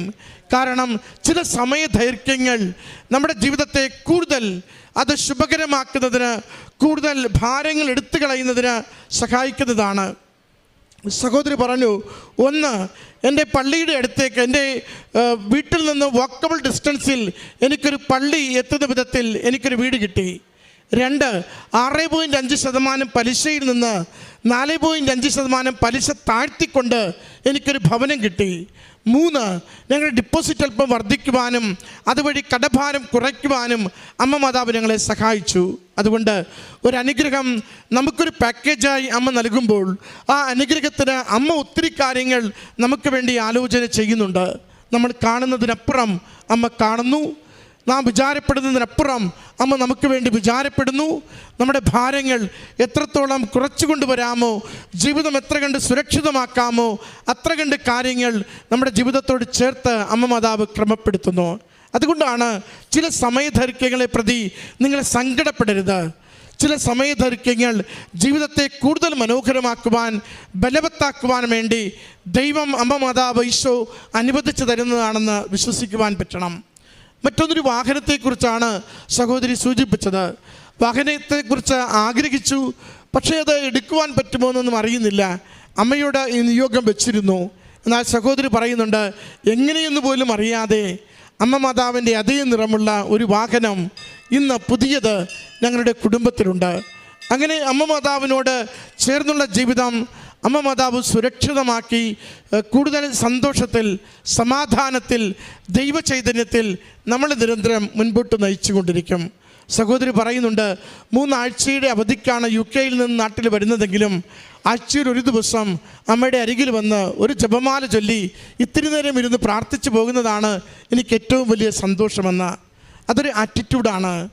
എൻ്റെ ജീവിതത്തെ അമ്മയോട് ചേർത്ത് വെച്ച് ഞാൻ ഇങ്ങനെ തിരിച്ചു കൊണ്ടിരിക്കുമ്പോൾ എൻ്റെ അമ്മ മാതാവ് എൻ്റെ ജീവിതത്തിൻ്റെ സമസ്ത മേഖലകളെയും ഈശോയ്ക്ക് കൊടുത്ത് അനുഗ്രഹിച്ചു കൊണ്ടിരിക്കുമ്പോൾ അമ്മയോടൊത്ത് ഒരല്പനേരം ഇരിക്കുന്നത് എൻ്റെ ജീവിതത്തിന് വരുന്ന ഏതൊരു വിഷയത്തിനുമേലും തീരുമാനമാക്കി തരുവാൻ അമ്മ എനിക്ക് വേണ്ടി ഇടപെടും എന്ന ബോധ്യമാണ്. ഈ കുടുംബത്തിന് മകൾക്ക് ലഭിച്ച ഓരോ ദൈവാനുഭവത്തിനും അനുഗ്രഹത്തിനും അമ്മ മാതാവിനും തിരുക്കുമാരനും നന്ദി പറഞ്ഞുകൊണ്ട്. തിരുക്കുമാരനും നന്ദി. എൻ്റെ പേര് മോൻസി, ഇതെൻ്റെ വൈഫ് സൗമ്യ, ഇത് ഞങ്ങളുടെ കുഞ്ഞുങ്ങൾ, ഇതെൻ്റെ പേരൻസ്. ഞങ്ങൾ ബാംഗ്ലൂരിൽ നിന്ന് വരികയാണ്. ഞങ്ങൾ കൃപാസനത്തിനെക്കുറിച്ച് ആദ്യമായിട്ട് കേൾക്കുന്നത് 2021 ഞങ്ങൾ ദുബായിലായിരുന്നു ആ സമയം. അന്നേരം ഞങ്ങളുടെ ഒരു കോമൺ ഫ്രണ്ട് വഴി ഞങ്ങൾക്ക് കൃപാസനം ഇങ്ങനൊരു പള്ളിയുണ്ട്, ഒരുപാട് അനുഗ്രഹങ്ങളുള്ള പള്ളിയാണെന്ന് ഞങ്ങൾ അറിഞ്ഞു. അപ്പോൾ അങ്ങനെ അതിൽ ഓൺലൈൻ ഉടമ്പടി എടുക്കാം, ഇങ്ങനെ ലൈറ്റ് ക്യാൻഡിൽ പ്രെയർ ഉണ്ടെന്നൊക്കെ അറിഞ്ഞപ്പോൾ ഞങ്ങൾക്ക് അതിനെക്കുറിച്ച് വലിയ ഐഡിയ ഇല്ല. എന്നാലും ഞങ്ങൾക്കൊരു കാനഡ മൈഗ്രേഷൻ പ്ലാൻ ഉള്ളതുകൊണ്ട് പ്രാർത്ഥിച്ചുകൊണ്ട് ഞങ്ങളത് ചെയ്തു. പക്ഷേ അതിനുവേണ്ടി എന്ത് ചെയ്യണമെന്നോ എന്തെല്ലാം കാര്യങ്ങൾ അതുമായിട്ട് റിലേറ്റഡ് ഉണ്ടെന്നോ ഞങ്ങൾക്ക് അറിയത്തില്ലായിരുന്നു. ഞങ്ങളത് ചെയ്തു, പക്ഷേ ഞങ്ങളുടെ കാനഡ മൈഗ്രേഷൻ നടന്നില്ല. ഞങ്ങൾ ആ വർഷം തന്നെ ഞങ്ങളുടെ ബാംഗ്ലൂരിലേക്ക് തിരിച്ചു വന്നു. അത് കഴിഞ്ഞ് കുറച്ച് വർഷങ്ങൾക്ക് ശേഷം എൻ്റെ പപ്പയ്ക്ക് ഇതുപോലെ ഒരു അസുഖം വന്നു, ഒരു പ്രോസ്റ്റേറ്റ് ക്യാൻസർ വന്നു. അപ്പം അങ്ങനെയാണ് ഞങ്ങൾ തിരിച്ചും ഇതുപോലെ ഉടമ്പടി കൃപാസനത്തിനെക്കുറിച്ച് അറിഞ്ഞതും. പപ്പയും മമ്മിയും ഇവിടെ വന്ന് പ്രാർത്ഥിച്ചു. പപ്പയ്ക്ക് പൂർണ്ണ സൗഖ്യമായി. അവർ വന്ന് ഇവിടെ വന്ന് ഓൾറെഡി സാക്ഷിയൊക്കെ പറഞ്ഞതാണ്. അവർ ഓൾറെഡി ഇവിടെ വന്നിട്ടുണ്ട് ഞങ്ങളുടെ കൂടെ. അപ്പം അങ്ങനെ പപ്പയ്ക്കൊരു അനുഗ്രഹം കിട്ടിയപ്പോഴാണ് ഞങ്ങൾ വീണ്ടും കൃപാസനത്തിൽ വരികയും ഞങ്ങളുടെ ആദ്യത്തെ ഉടമ്പടി എടുക്കുന്നത്. അത് 2024 ഏപ്രിലാണ് ഞങ്ങൾ വന്നത്. ഞങ്ങൾ ഇവിടെ വന്നപ്പം ഞങ്ങൾ ആലപ്പുഴയിലേക്കാണ് വരുന്നത്. അപ്പം അന്നും ഞങ്ങളൊരു പേഴ്സണലി എന്നോട് ചോദിക്കുകയാണെങ്കിൽ ഒരു ഹോളിഡേ കൃപാസനം കഴിഞ്ഞിട്ട് നമുക്ക് ഹൗസ് ബോട്ട് പോകാം അങ്ങനെയൊക്കെ പ്ലാൻ ചെയ്താണ് വന്നത്. അപ്പം ഞങ്ങൾ കൃപാസനം കഴിഞ്ഞിട്ട് ഉടനെ ഞാൻ ഓൾറെഡി ഫുൾ പ്ലാനായിരുന്നു, ഹൗസ് ബോട്ട് പോകാം, ഫുൾ നൈറ്റ് ബുക്ക് ചെയ്തു. പക്ഷേ ഇവിടെ വന്ന് പ്രാർത്ഥിച്ചു പോയി. അന്നേരം തൊട്ട് എനിക്ക് പ്രശ്നങ്ങളാണ്. കാരണം കൃപാസനത്തിൽ വന്നു, അതെല്ലാം ശരിയാണ്. പക്ഷേ എൻ്റെ മെയിൻ അജണ്ട ഞാനിവിടെ ഒന്ന് എൻജോയ് ചെയ്ത് തിരിച്ചു പോവാം, തിരിച്ച് ഒരു ഹോളിഡേ പോലെ വന്നിട്ട് പോകാം. പക്ഷേ ഞങ്ങൾ ഹൗസ് ബോട്ട് ബുക്ക് ചെയ്തത് അത് മൊത്തത്തിൽ പ്രശ്നമായിരുന്നു. വൈകുന്നേരം വരെ ഞങ്ങൾ വേറെ മൊത്തത്തിൽ ഹൗസ് ബോട്ടിൻ്റെ കാര്യങ്ങൾ മൊത്തത്തിൽ കുളവായി. അപ്പം അന്നേരം ഞങ്ങൾക്ക് ഇത് മനസ്സിലായില്ല എന്തുകൊണ്ടാണ് ഇങ്ങനെ നടക്കുന്നത്. അത്രയ്ക്കുള്ള ചിന്ത എനിക്ക് വന്നില്ല മൈൻഡിൽ.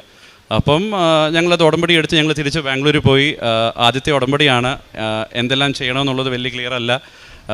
ഞങ്ങൾ എന്തായാലും പ്രാർത്ഥിച്ചുകൊണ്ടിരുന്നു. ആദ്യത്തെ 1-2 മാസം ഞങ്ങൾ ഡെയിലി പ്രാർത്ഥിക്കുമായിരുന്നു. പതുക്കെ അത് കുറഞ്ഞു. പിന്നെ ഞങ്ങൾക്ക് പല അനുഭവങ്ങൾ വരാൻ തുടങ്ങി. ഞങ്ങൾ പ്രാർത്ഥിച്ചു. കാരണം ഇങ്ങനെ പോയാൽ പോരല്ലോ, നമ്മൾ ഉടമ്പടിയിലാണ്, ഒരുപാട് നമ്മൾ ആഗ്രഹിക്കുന്ന കാര്യങ്ങളൊന്നും നടക്കുന്നില്ല, എന്താണെന്ന് അറിയണമെന്ന് അങ്ങനെ ഒന്ന് പ്രാർത്ഥിച്ച് മുന്നോട്ട് വന്നപ്പോഴാണ് ഞങ്ങൾ ഒന്നുകൂടെ സ്ട്രോങ് ആയിട്ട് ഞങ്ങളുടെ രാവിലത്തെ പ്രത്യക്ഷീകരണ പ്രാർത്ഥന ഒന്ന് സ്ട്രോങ് ആക്കി. അങ്ങനെ ഞങ്ങൾ ഡിസംബർ 2024 ബാംഗ്ലൂരിലൊരു ക്രിസ്മസ് കാരൽ കോമ്പറ്റീഷനുണ്ട്. അപ്പം ഞങ്ങൾ പ്രാർത്ഥിച്ചു, മാതാവേ ഞങ്ങൾക്ക് ഞങ്ങളുടെ കൂടെ ഉണ്ടെന്നൊരു സൈൻ തരണമേ എന്ന് പറഞ്ഞ് ഞങ്ങൾ പ്രാർത്ഥിച്ചപ്പോൾ ഞങ്ങൾക്ക് ആ അഞ്ജനയുടെ പ്രാർത്ഥന അങ്ങോട്ട് കഴിയുകയും ഞങ്ങളുടെ ക്യാൻഡിലിൽ ഒരു ഹാർട്ട് ഷേപ്പ് ഫോമായി. അപ്പം അത് ഞങ്ങൾക്ക് വലിയൊരു ഐ ഓപ്പണിംഗ് ആയിരുന്നു. കാരണം അതുവരെ ഞങ്ങൾ കളിച്ച് ചിരിച്ച പ്രത്യക്ഷൻ്റെ പ്രാർത്ഥനയില്ല, മാതാവിൻ്റെ കൂടെ വളരെ ഈസി ആയിട്ട് എടുത്തു. പക്ഷേ കാര്യങ്ങളൊന്നും നടക്കുന്നില്ല, എന്താണ് നടക്കുന്നതെന്ന് അറിയുന്നില്ല. പക്ഷേ ഞങ്ങൾ ആത്മാർത്ഥമായിട്ട് ചോദിച്ചു, മാതാവേ ഞങ്ങളുടെ കൂടെ ഉണ്ടോ, ഒരു അടയാളം തരണമെന്ന് ചോദിച്ചപ്പോൾ ഞങ്ങൾക്ക് ഞങ്ങളുടെ ആ മെഴുകുതിരിയിൽ ഒരു ഹാർട്ടിൻ്റെ ഷേപ്പിൽ ഒരു അടയാളം ഞങ്ങൾക്ക് കാണിച്ചു തന്നു. അപ്പം അത് ഞങ്ങൾ വളരെ പോസിറ്റീവായിട്ട് എടുത്തു. ഞങ്ങൾ ആ ഒരു പ്രതീക്ഷയിൽ ഞങ്ങൾ പോയി പാർട്ടിസിപ്പേറ്റ് ചെയ്തു. എൻ്റെ കയ്യിൽ ഉപ്പുണ്ടായിരുന്നു. ഞാൻ കയറുന്നതിന് മുമ്പ് ഞങ്ങളുടെ സ്റ്റേജിൽ ഞങ്ങൾ ഉപ്പിട്ടു. അങ്ങനെ ഞങ്ങൾക്ക് കിട്ടിയ റോൾ നമ്പർ, ഞങ്ങളുടെ ആ ഒരു ഐഡൻറ്റിഫിക്കേഷൻ നമ്പർ കിട്ടിയ 7 ആണ്. അപ്പം അതും ഞങ്ങൾക്കൊരു സൈനായിരുന്നു. ഡിസംബർ 7-ാം തീയതി ഇവിടെ പ്രത്യക്ഷപ്പെട്ടു. അപ്പം ഞങ്ങൾക്ക് 7 നമ്പർ കിട്ടി. ഞങ്ങൾ കയറി, ഞങ്ങൾ പാടി, ഞങ്ങൾക്ക് സെക്കൻഡ് പ്രൈസ് കിട്ടിയെന്ന്. അപ്പം അതൊരു 10 വർഷത്തിന് ശേഷമാണ് ഞങ്ങൾക്കത് കിട്ടുന്നത്. അപ്പം അത് വലിയൊരു അനുഗ്രഹം. അപ്പം ഞങ്ങൾ പാടി പുറത്തേക്ക് ഇറങ്ങി വന്നു കഴിഞ്ഞപ്പം എല്ലാവരും പറയുന്നത്, അതുവരെ ഒരു 6 ടീം പാടി, മൈക്കിന് പ്രശ്നം, അങ്ങനെ കുറേ പ്രശ്നങ്ങളൊക്കെ ഉണ്ടായിരുന്നു. പക്ഷേ ഞങ്ങൾ കയറിയപ്പം തൊട്ട് സ്റ്റേജിന് മൊത്തത്തിലൊരു വെളിച്ചമാണ്, ഞങ്ങളുടെ മുഖത്തെല്ലാം പ്രകാശമാണ്. ഞങ്ങളുടെ മൈക്കുകൾക്കോ ഞങ്ങളുടെ സൗണ്ടിനോ ഒരു ഇഷ്യൂ ഇല്ല, ഒരു പ്രശ്നവുമില്ല. ഞങ്ങളന്ന് ആത്മാർത്ഥമായിട്ട് പാടി, അനുഗ്രഹത്തോടെ പാടി, ഞങ്ങൾക്കന്ന് സെക്കൻഡ് കിട്ടി. അപ്പം അത് ഞങ്ങളുടെ ആദ്യത്തെ ഒരു അനുഗ്രഹമാണ്, ഒരു സാക്ഷ്യമാണ് അത് ഞങ്ങളുടെ. അതേപോലെ എനിക്കെൻ്റെ ജോലിയിൽ ഒരുപാട് പ്രശ്നങ്ങളുണ്ടായിരുന്നു. എൻ്റെ ബോസിൽ നിന്നായാലും എൻ്റെ കൊളീഗിൽ നിന്നായാലും വളരെ പ്രശ്നങ്ങളായിരുന്നു. ഒരു പ്രോപ്പർ സപ്പോർട്ടീവ് അല്ല, നമുക്ക് വളരുവാനൊരു ഓപ്പർച്യൂണിറ്റീസ് ഒന്നും ഇല്ല. അപ്പം അങ്ങനെ ഞാൻ പ്രാർത്ഥിക്കുന്നുണ്ടായിരുന്നു, മാതാവേ എങ്ങനെയെങ്കിലും ഒരു ചേഞ്ച്, ഒരു മാറ്റം, അവർക്ക് എന്തെങ്കിലും ഉപദ്രവം വരണമെന്നോ അവർക്ക് എന്തെങ്കിലും പ്രശ്നം വരണമെന്നല്ല, എനിക്കെന്തെങ്കിലും ഒരു മാറ്റം, എനിക്കെന്തെങ്കിലും വേറെ നല്ലൊരു ജോലി അല്ലെങ്കിൽ എന്തെങ്കിലും ഒരു ചേഞ്ച് കൊണ്ടുവരണമേ എന്ന് പ്രാർത്ഥിച്ചു. അപ്പം അത് ഞങ്ങളുടെ രണ്ടാമത്തെ പുതുക്കലായിരുന്നു. ഞങ്ങൾ അങ്ങനെ മെയ് 2025 മെയ്യിൽ ഞങ്ങൾ ഇങ്ങോട്ട് വന്നു. ആ ഒരു വരവിൽ മെയിൽ വന്ന സമയത്ത് ഞാൻ ആദ്യമേ ഒരു ടിക്കറ്റ് ബുക്ക് ചെയ്തു. ടെൻഷനായിരുന്നു, ബാംഗ്ലൂരിൽ നിന്ന് ഇങ്ങോട്ട് ഞാനും വൈഫും 2 കുഞ്ഞുങ്ങളും താമസം, ഇവിടെ 2 പെട്ടികളുണ്ട്, എങ്ങനെ ഞാൻ റെയിൽവേ സ്റ്റേഷനിൽ നിന്ന് എങ്ങനെ ഇങ്ങോട്ട് വരും, 2 ക്യാബ് ഓട്ടോ വിളിക്കണോ, അങ്ങനെയൊക്കെ ടെൻഷൻ. അപ്പം ഞാൻ എന്തോ പ്രാർത്ഥിച്ചിട്ട് ഞാൻ ആദ്യത്തെ ഒരു ടിക്കറ്റ് ബുക്ക് ചെയ്തു. എന്തുകൊണ്ടോ എൻ്റെ മനസ്സിൽ അത്ര ഇത് തോന്നിയില്ല. അപ്പം ഞാൻ അത് ക്യാൻസൽ ചെയ്തിട്ട് ഞാൻ രണ്ടാമതൊരു ടിക്കറ്റ് എടുത്തു, ഒരു ബസ്സിന്. അതെടുത്തു, ഞാൻ ടിക്കറ്റ് എല്ലാം കൺഫേം ചെയ്ത് ഞങ്ങൾ കയറി ഞാൻ ഇവിടെ രാവിലെ എത്താറാകുന്ന സമയത്തേക്ക് ഒരു 2 മണിക്കൂർ മുന്നേ ഞാൻ ഡ്രൈവറിനോട് ചോദിച്ചു, ചേട്ടാ എനിക്ക് കൃപാസനം ആ ഒരു ഏരിയയിലോട്ടാണ് പോകേണ്ടത്. അപ്പം ഡ്രൈവർ ഞങ്ങളോട് പറഞ്ഞത്, മോനെ അത് ഞങ്ങൾ അതിൻ്റെ മുന്നേ കൂടെ തന്നെ പോകുന്നത്, ആ ഒരു റൂട്ട് ഞങ്ങൾ ബുക്ക് ചെയ്തതിൻ്റെ അന്ന് തുടങ്ങിയൊരു റൂട്ടാണ്, അതുവരെ ആ റൂട്ട് ആ ബസ് ഇതുവരെ തുടങ്ങിയിട്ടില്ലായിരുന്നു. അപ്പം അതും ഞങ്ങൾ വിശ്വസിക്കുന്നത് എൻ്റെ രണ്ടാമത്തെ പുതുക്കൽ, ആദ്യത്തെ ഉടമ്പടി ഞാൻ ഒരുപാട് ഉഴപ്പി, ഒരുപാട് ഇതെല്ലാം നടന്നു. പക്ഷേ രണ്ടാമതും ഞങ്ങൾക്ക് ആ ഒരു വിളി വന്ന് മാതാവ് ഞങ്ങളെ കൊണ്ടുവരുമായിരുന്നു ഇങ്ങോട്ടേക്ക്. അപ്പം ഇതിൻ്റെ മുന്നിൽ, കൃപാസനത്തിൻ്റെ മുന്നിൽ ഞങ്ങളെ കൊണ്ടുവന്ന് ഇറക്കി. അത് വലിയൊരു അനുഗ്രഹമായിരുന്നു ഞങ്ങൾക്ക്. അന്ന് തൊട്ട് ഈ ഒരു നിമിഷം വരെ ഇനി മുന്നോട്ടും അങ്ങോട്ടും ഞങ്ങൾ മാതാവിനോട് ചേർന്ന്, ഞങ്ങളുടെ ഉടമ്പടിയിൽ ചേർന്ന് ഞങ്ങൾ മുന്നോട്ട് പോകുന്നതായിരിക്കും. അതുപോലെ എനിക്കൊരു ഇയർ ഇംബാലൻസിൻ്റെ ഒരു ഇഷ്യൂ ഉണ്ടായിരുന്നു. കഴിഞ്ഞ 7 വർഷമായിട്ട് അങ്ങനെ ഒരു പ്രശ്നം എനിക്കുണ്ടായിരുന്നു. അപ്പം ഓഫീസിൽ വെച്ച് ഞാൻ നൈറ്റ് ഷിഫ്റ്റിലാണ്. അപ്പം ഉറക്കം തീരെ കുറവാണ്, ഫുഡ് കഴിക്കുന്നതും ഒരുപാട് അൺഈവൻ ടൈംസിലാണ്. അപ്പോൾ അങ്ങനെ ഞങ്ങൾ ഇരുന്നപ്പോൾ എനിക്ക് വേർട്ടിഗോ വന്നു, ഇയർ ഇംബാലൻസ് വന്നു, ഓഫീസിൽ ജോലിക്കിടയ്ക്ക് പ്രശ്നം വന്നു, വണ്ടി ഓടിക്കുമ്പോൾ പ്രശ്നം വന്നു. ഞങ്ങൾ ഉടമ്പടിയിൽ ഈ വിഷയം വെച്ച് പ്രാർത്ഥിച്ചു. ഉടമ്പടി തൈലം എൻ്റെ ചെവിയിൽ എൻ്റെ വൈഫ് ഒഴിച്ചു പ്രാർത്ഥിച്ചു. അതിനുശേഷം ഈ നിമിഷം വരെ എനിക്ക് വേർട്ടിഗോ വന്നിട്ടില്ല. അതും ഞങ്ങളുടെ വലിയൊരു സാക്ഷ്യമാണ്. അടുത്തത് എൻ്റെ വൈഫ് പറയും, അവർക്ക് ഷെയർ ചെയ്യാനുള്ളത്. ദൈവനാമത്തിന് മഹത്വം ഉണ്ടായിരിക്കട്ടെ. എനിക്ക് എൻ്റെ കണ്ണിൻ്റെ ഈ വലത്തെ കണ്ണിൻ്റെ താഴെ എപ്പോഴും ഒരു തുടുപ്പുണ്ടായിരുന്നു. 2-3 മാസങ്ങളായിട്ട് അങ്ങനെ തുടർച്ചയായിട്ട് വന്നുകൊണ്ടിരുന്നു. ഹോസ്പിറ്റലിൽ ചെന്നാലും എന്ത് ഡോക്ടറിൻ്റെ അടുത്ത് പറയണം, എങ്ങനെ കാണിക്കണം എന്നുള്ള എനിക്കൊരു വ്യക്തതയില്ലായിരുന്നു. ഞാൻ മാതാവിനോട് പറഞ്ഞു, മാതാവേ ഇതും കൊണ്ട് ഞാൻ ഹോസ്പിറ്റലിൽ പോകത്തില്ല, മാതാവ് മാത്രം അതെനിക്ക് മാറ്റിത്തരണം എന്ന് പറഞ്ഞ് ഞാൻ തുടർച്ചയായിട്ട് പ്രാർത്ഥിച്ചുകൊണ്ടിരുന്നു. എനിക്ക് കണ്ണിൽ വെള്ളം നിറയുകയും അത് കാണാൻ ബുദ്ധിമുട്ടുണ്ടാവുകയും ചെയ്തു. 26-ാം തീയതി ജനുവരി ഞാൻ എണ്ണിച്ച് പ്രാർത്ഥിച്ചു, മാതാവേ എനിക്കിത് പൂർണ്ണമായിട്ട് അങ്ങ് മാറ്റിത്തരണേ എന്ന് പറഞ്ഞ് അഞ്ജലിയുടെ പ്രാർത്ഥനയ്ക്ക് ഞാൻ എണ്ണിച്ചിരുന്ന് പ്രാർത്ഥിച്ച് മെഴുകുതിരിയിലോട്ട് നോക്കുകയും എൻ്റെ കണ്ണിൻ്റെ തുടിപ്പ് അതോടെ നിന്നു. പൂർണ്ണമായിട്ട് അതെനിക്ക് മാതാവ് മാറ്റി തന്നു. അതിൻ്റെ തലേ ദിവസമാണെങ്കിലും ഞാൻ എൻ്റെ ഹസ്ബൻഡിനോട് പറഞ്ഞു, ഇതെനിക്ക് കൂടിക്കൂടി വരുവാണല്ലോ, ഒന്ന് ഡോക്ടറിനെ കൊണ്ട് കാണിക്കണോ വേണ്ടായോ? എൻ്റെ ചേച്ചി ഒരു ഡോക്ടറാണ്. ചേച്ചിയുമായിട്ട് ഞാൻ കൺസൾട്ട് ചെയ്തപ്പോഴും ചേച്ചി പറഞ്ഞു അത് ചിലപ്പം സ്ട്രെസ് ആയിരിക്കാം, അല്ലെങ്കിൽ അങ്ങനത്തെ എന്തെങ്കിലും ആയിരിക്കാം, നീ ഒന്ന് ഡോക്ടറിനെ കൊണ്ട് കാണിക്കുക, അപ്പോൾ ഒരു ക്ലാരിറ്റി കിട്ടും എന്ന്. എന്നിട്ട് ഞാൻ തീരുമാനിച്ചു ഞാൻ കാണിക്കത്തില്ല, എനിക്ക് മാതാവ് തന്നെ ഇത് മാറ്റിത്തരണം എന്ന് പറഞ്ഞു. അങ്ങനെ എന്തായാലും 26-ാം തീയതി 5:30 പ്രാർത്ഥനയോടെ എനിക്കതിന് പൂർണ്ണ സൗഖ്യം ലഭിച്ചു. മാതാവിന് നന്ദി, യേശുക്രിസ്തുവിന് നന്ദി. എൻ്റെ അതുപോലെ കൈക്കാണെങ്കിലും ടെന്നീസ് എൽബോ പെയിൻ ഉണ്ടായിരുന്നു. അത് പലരും പറഞ്ഞു അത് ഭയങ്കര ബുദ്ധിമുട്ടാണ്, എനിക്ക് വേദനയും സാധനങ്ങളെടുക്കാനും ഒക്കെ ബുദ്ധിമുട്ടുണ്ടായിരുന്നു. ഞാൻ ദിവസം തോറും മാതാവിൻ്റെ എണ്ണയും ഉപ്പും മിക്സ് ചെയ്തിട്ട് ഞാൻ എൻ്റെ കൈ തേക്കുമായിരുന്നു. ഇപ്പോൾ അതിനെനിക്ക് പൂർണ്ണ സൗഖ്യം ലഭിച്ചു. ഇവിടെ ഒരാൾ സാക്ഷ്യം പറഞ്ഞതുപോലെ അതുണ്ടോ എന്ന് ചോദിച്ചാൽ എനിക്കത് ഓർമ്മയ്ക്കായിട്ട് ആ കയ്യിൽ എനിക്കിപ്പോൾ ഒരു വേദനയുണ്ട്. പക്ഷേ എനിക്ക് ജോലി ചെയ്യുന്നതിനോ സാധനം വെയിറ്റ് എടുക്കുന്നതിനോ ഒന്നിനും എനിക്കൊരു ബുദ്ധിമുട്ടും ഇല്ല. ദൈവകൃപയാലും മാതാവിൻ്റെ കൃപയാലും അത് ഒരു കുഴപ്പമില്ലാതെ എനിക്ക് മുന്നോട്ട് എൻ്റെ ജോലികളെല്ലാം ചെയ്യാൻ പറ്റുന്നുണ്ട്. എൻ്റെ കുഞ്ഞിനെ ആണെങ്കിലും എടുക്കുകയും അവൻ്റെ കൂടെ ഓരോ കാര്യങ്ങളെല്ലാം ചെയ്യുവാനും ഒരു ബുദ്ധിമുട്ടും ഇല്ലാതെ തന്നെ മുന്നോട്ട് പോകുന്നു. ദൈവനാമത്തിന് മഹത്വം. ഈശോയ്ക്കും അമ്മയ്ക്കും ആദ്യം തന്നെ നന്ദി പറഞ്ഞുകൊള്ളട്ടെ. എൻ്റെ പേര് സിസിലി മത്തായി, ഇതെൻ്റെ ഹസ്ബൻഡ് മത്തായി എടുക്കള. ഞങ്ങൾ ബാംഗ്ലൂരിൽ നിന്നാണ് വരുന്നത്. ഞങ്ങൾ നേരത്തെ 4/10/2023 ഞങ്ങൾ രണ്ടുപേരും ആദ്യമായി ഉടമ്പടി എടുത്തത്. അത് കഴിഞ്ഞ് ഞങ്ങൾ കഴിഞ്ഞ വർഷം വന്ന് ഒരു സാക്ഷ്യം പറഞ്ഞതാണ്. എൻ്റെ ഹസ്ബൻഡിൻ്റെ സാക്ഷ്യമായിരുന്നു. അത് പൂർണ്ണ സൗഖ്യം കിട്ടി. അത് ഞങ്ങളിവിടെ വെളിപ്പെടുത്തുകയും ചെയ്തു, മാതാവിൻ്റെ മുമ്പിൽ പറഞ്ഞിട്ടുണ്ട്. അപ്പോൾ അന്ന് ഞാൻ അത് കഴിഞ്ഞ് പിന്നത്തെ പുതുക്കലിൽ ഞാൻ വെച്ചിരുന്നു. മോൻ്റെ ജോലിയുടെ ടെൻഷനും അവന് സ്ട്രെസ്സായിരുന്നു ഭയങ്കര. എന്നും വന്നിട്ട് മോനങ്ങ് വിഷമമാണ്, ഉറക്കമില്ല. അതുപോലെ തലമുടി വട്ടമായിട്ട് കൊഴിഞ്ഞു പോകുമായിരുന്നു അവന്. അപ്പോൾ ഞങ്ങൾ ഈ നമ്മുടെ വിശുദ്ധ തൈലവും ഉപ്പും കൂടെ മിക്സ് ചെയ്തിട്ട് ഞാൻ തലയിൽ തേച്ച് കൊടുക്കുമായിരുന്നു. ദൈവകൃപയാൽ ഇപ്പോൾ അത് കംപ്ലീറ്റ് മാറിക്കിട്ടി. ആ ജോലിക്ക് തന്നെ മോന് നല്ല സമാധാനം കിട്ടിയിട്ടുണ്ട് ഇപ്പോൾ. അത് മോൻ പറഞ്ഞു കഴിഞ്ഞു.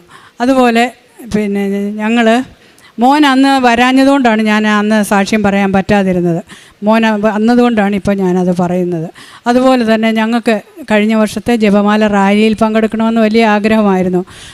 ഞങ്ങൾ അവിടെ നിന്ന് തലേ ദിവസമേ വന്നു. ഞങ്ങൾ റാലിക്ക് പങ്കെടുത്തു. വളരെ സന്തോഷത്തോടുകൂടി പങ്കെടുത്തു.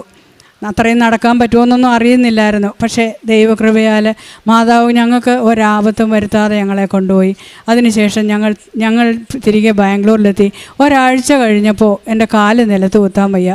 കാലിൻ്റെ വെള്ളയ്ക്ക് നോക്കുമ്പോൾ ചെരുപ്പിട്ട് പൊട്ടിയതുപോലെ വെടിച്ച് കീറിയിട്ട് അതിനകം മുഴുവൻ പഴുപ്പായിട്ടിരിക്കുന്നു. ഉപ്പൂറ്റിക്കും നല്ല പഴുപ്പ്, നടക്കാൻ വയ്യാത്ത അവസ്ഥ. അത് കഴിഞ്ഞ് ഞാൻ ഡോക്ടറെ കാണിച്ചപ്പോൾ പറഞ്ഞു ഷുഗർ ഒന്ന് ടെസ്റ്റ് ചെയ്ത് നോക്കാൻ പറഞ്ഞു. ഷുഗർ നോക്കിയപ്പോൾ ഹൈ 360 നിൽക്കുന്നു. അത് കണ്ടപ്പോൾ ഡോക്ടർ പറഞ്ഞു നിങ്ങൾ ഡയബറ്റിക്കാണ്, മരുന്നെടുക്കണമെന്ന് പറഞ്ഞിട്ട് ഞാൻ പറഞ്ഞു ഓക്കെ ഞാൻ മരുന്നെടുക്കാം.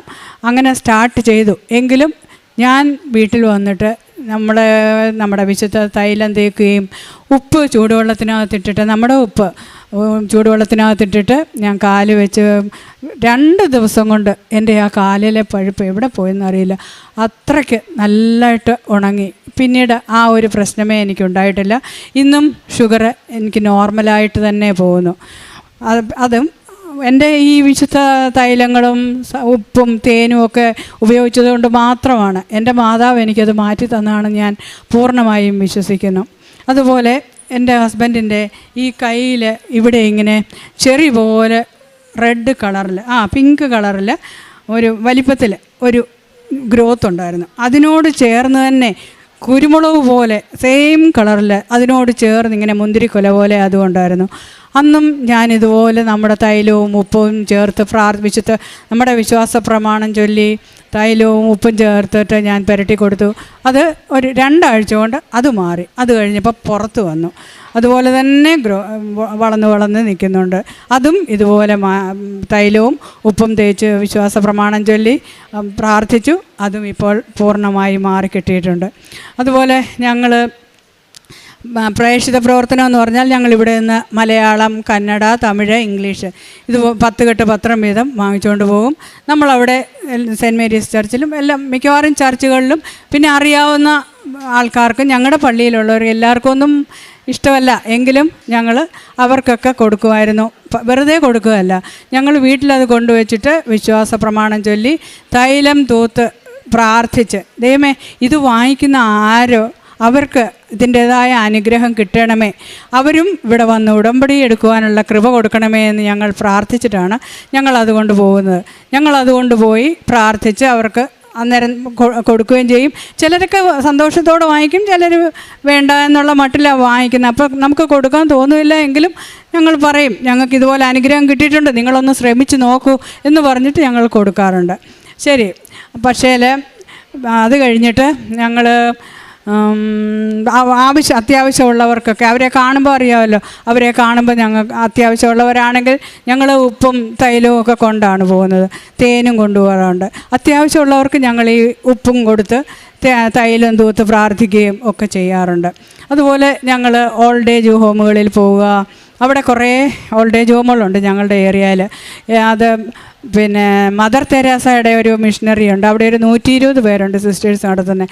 അവിടെ ചെന്നും ഇതുപോലെ രോഗികളെല്ലാം കാണുകയും അവിടുത്തെ സിസ്റ്റേഴ്സാണ് അത് നടത്തുന്നത്. സിസ്റ്ററിൻ്റെ കയ്യിൽ ഓരോ കുപ്പി ഉപ്പ് കൊടുത്തിട്ട് സിസ്റ്ററിനും പറഞ്ഞു കൊടുത്തിട്ടുണ്ട്, ഫുഡ് ഉണ്ടാക്കുമ്പോൾ അതിൽ പ്രാർത്ഥിച്ച് ഒരു പിഞ്ച് ഉപ്പിട്ട് കൊടുത്ത് പ്രാർത്ഥിച്ചാൽ മതി സിസ്റ്ററെ, എല്ലാവർക്കും ഒന്നിച്ച് കൊടുക്കാമല്ലോ ഫുഡ്.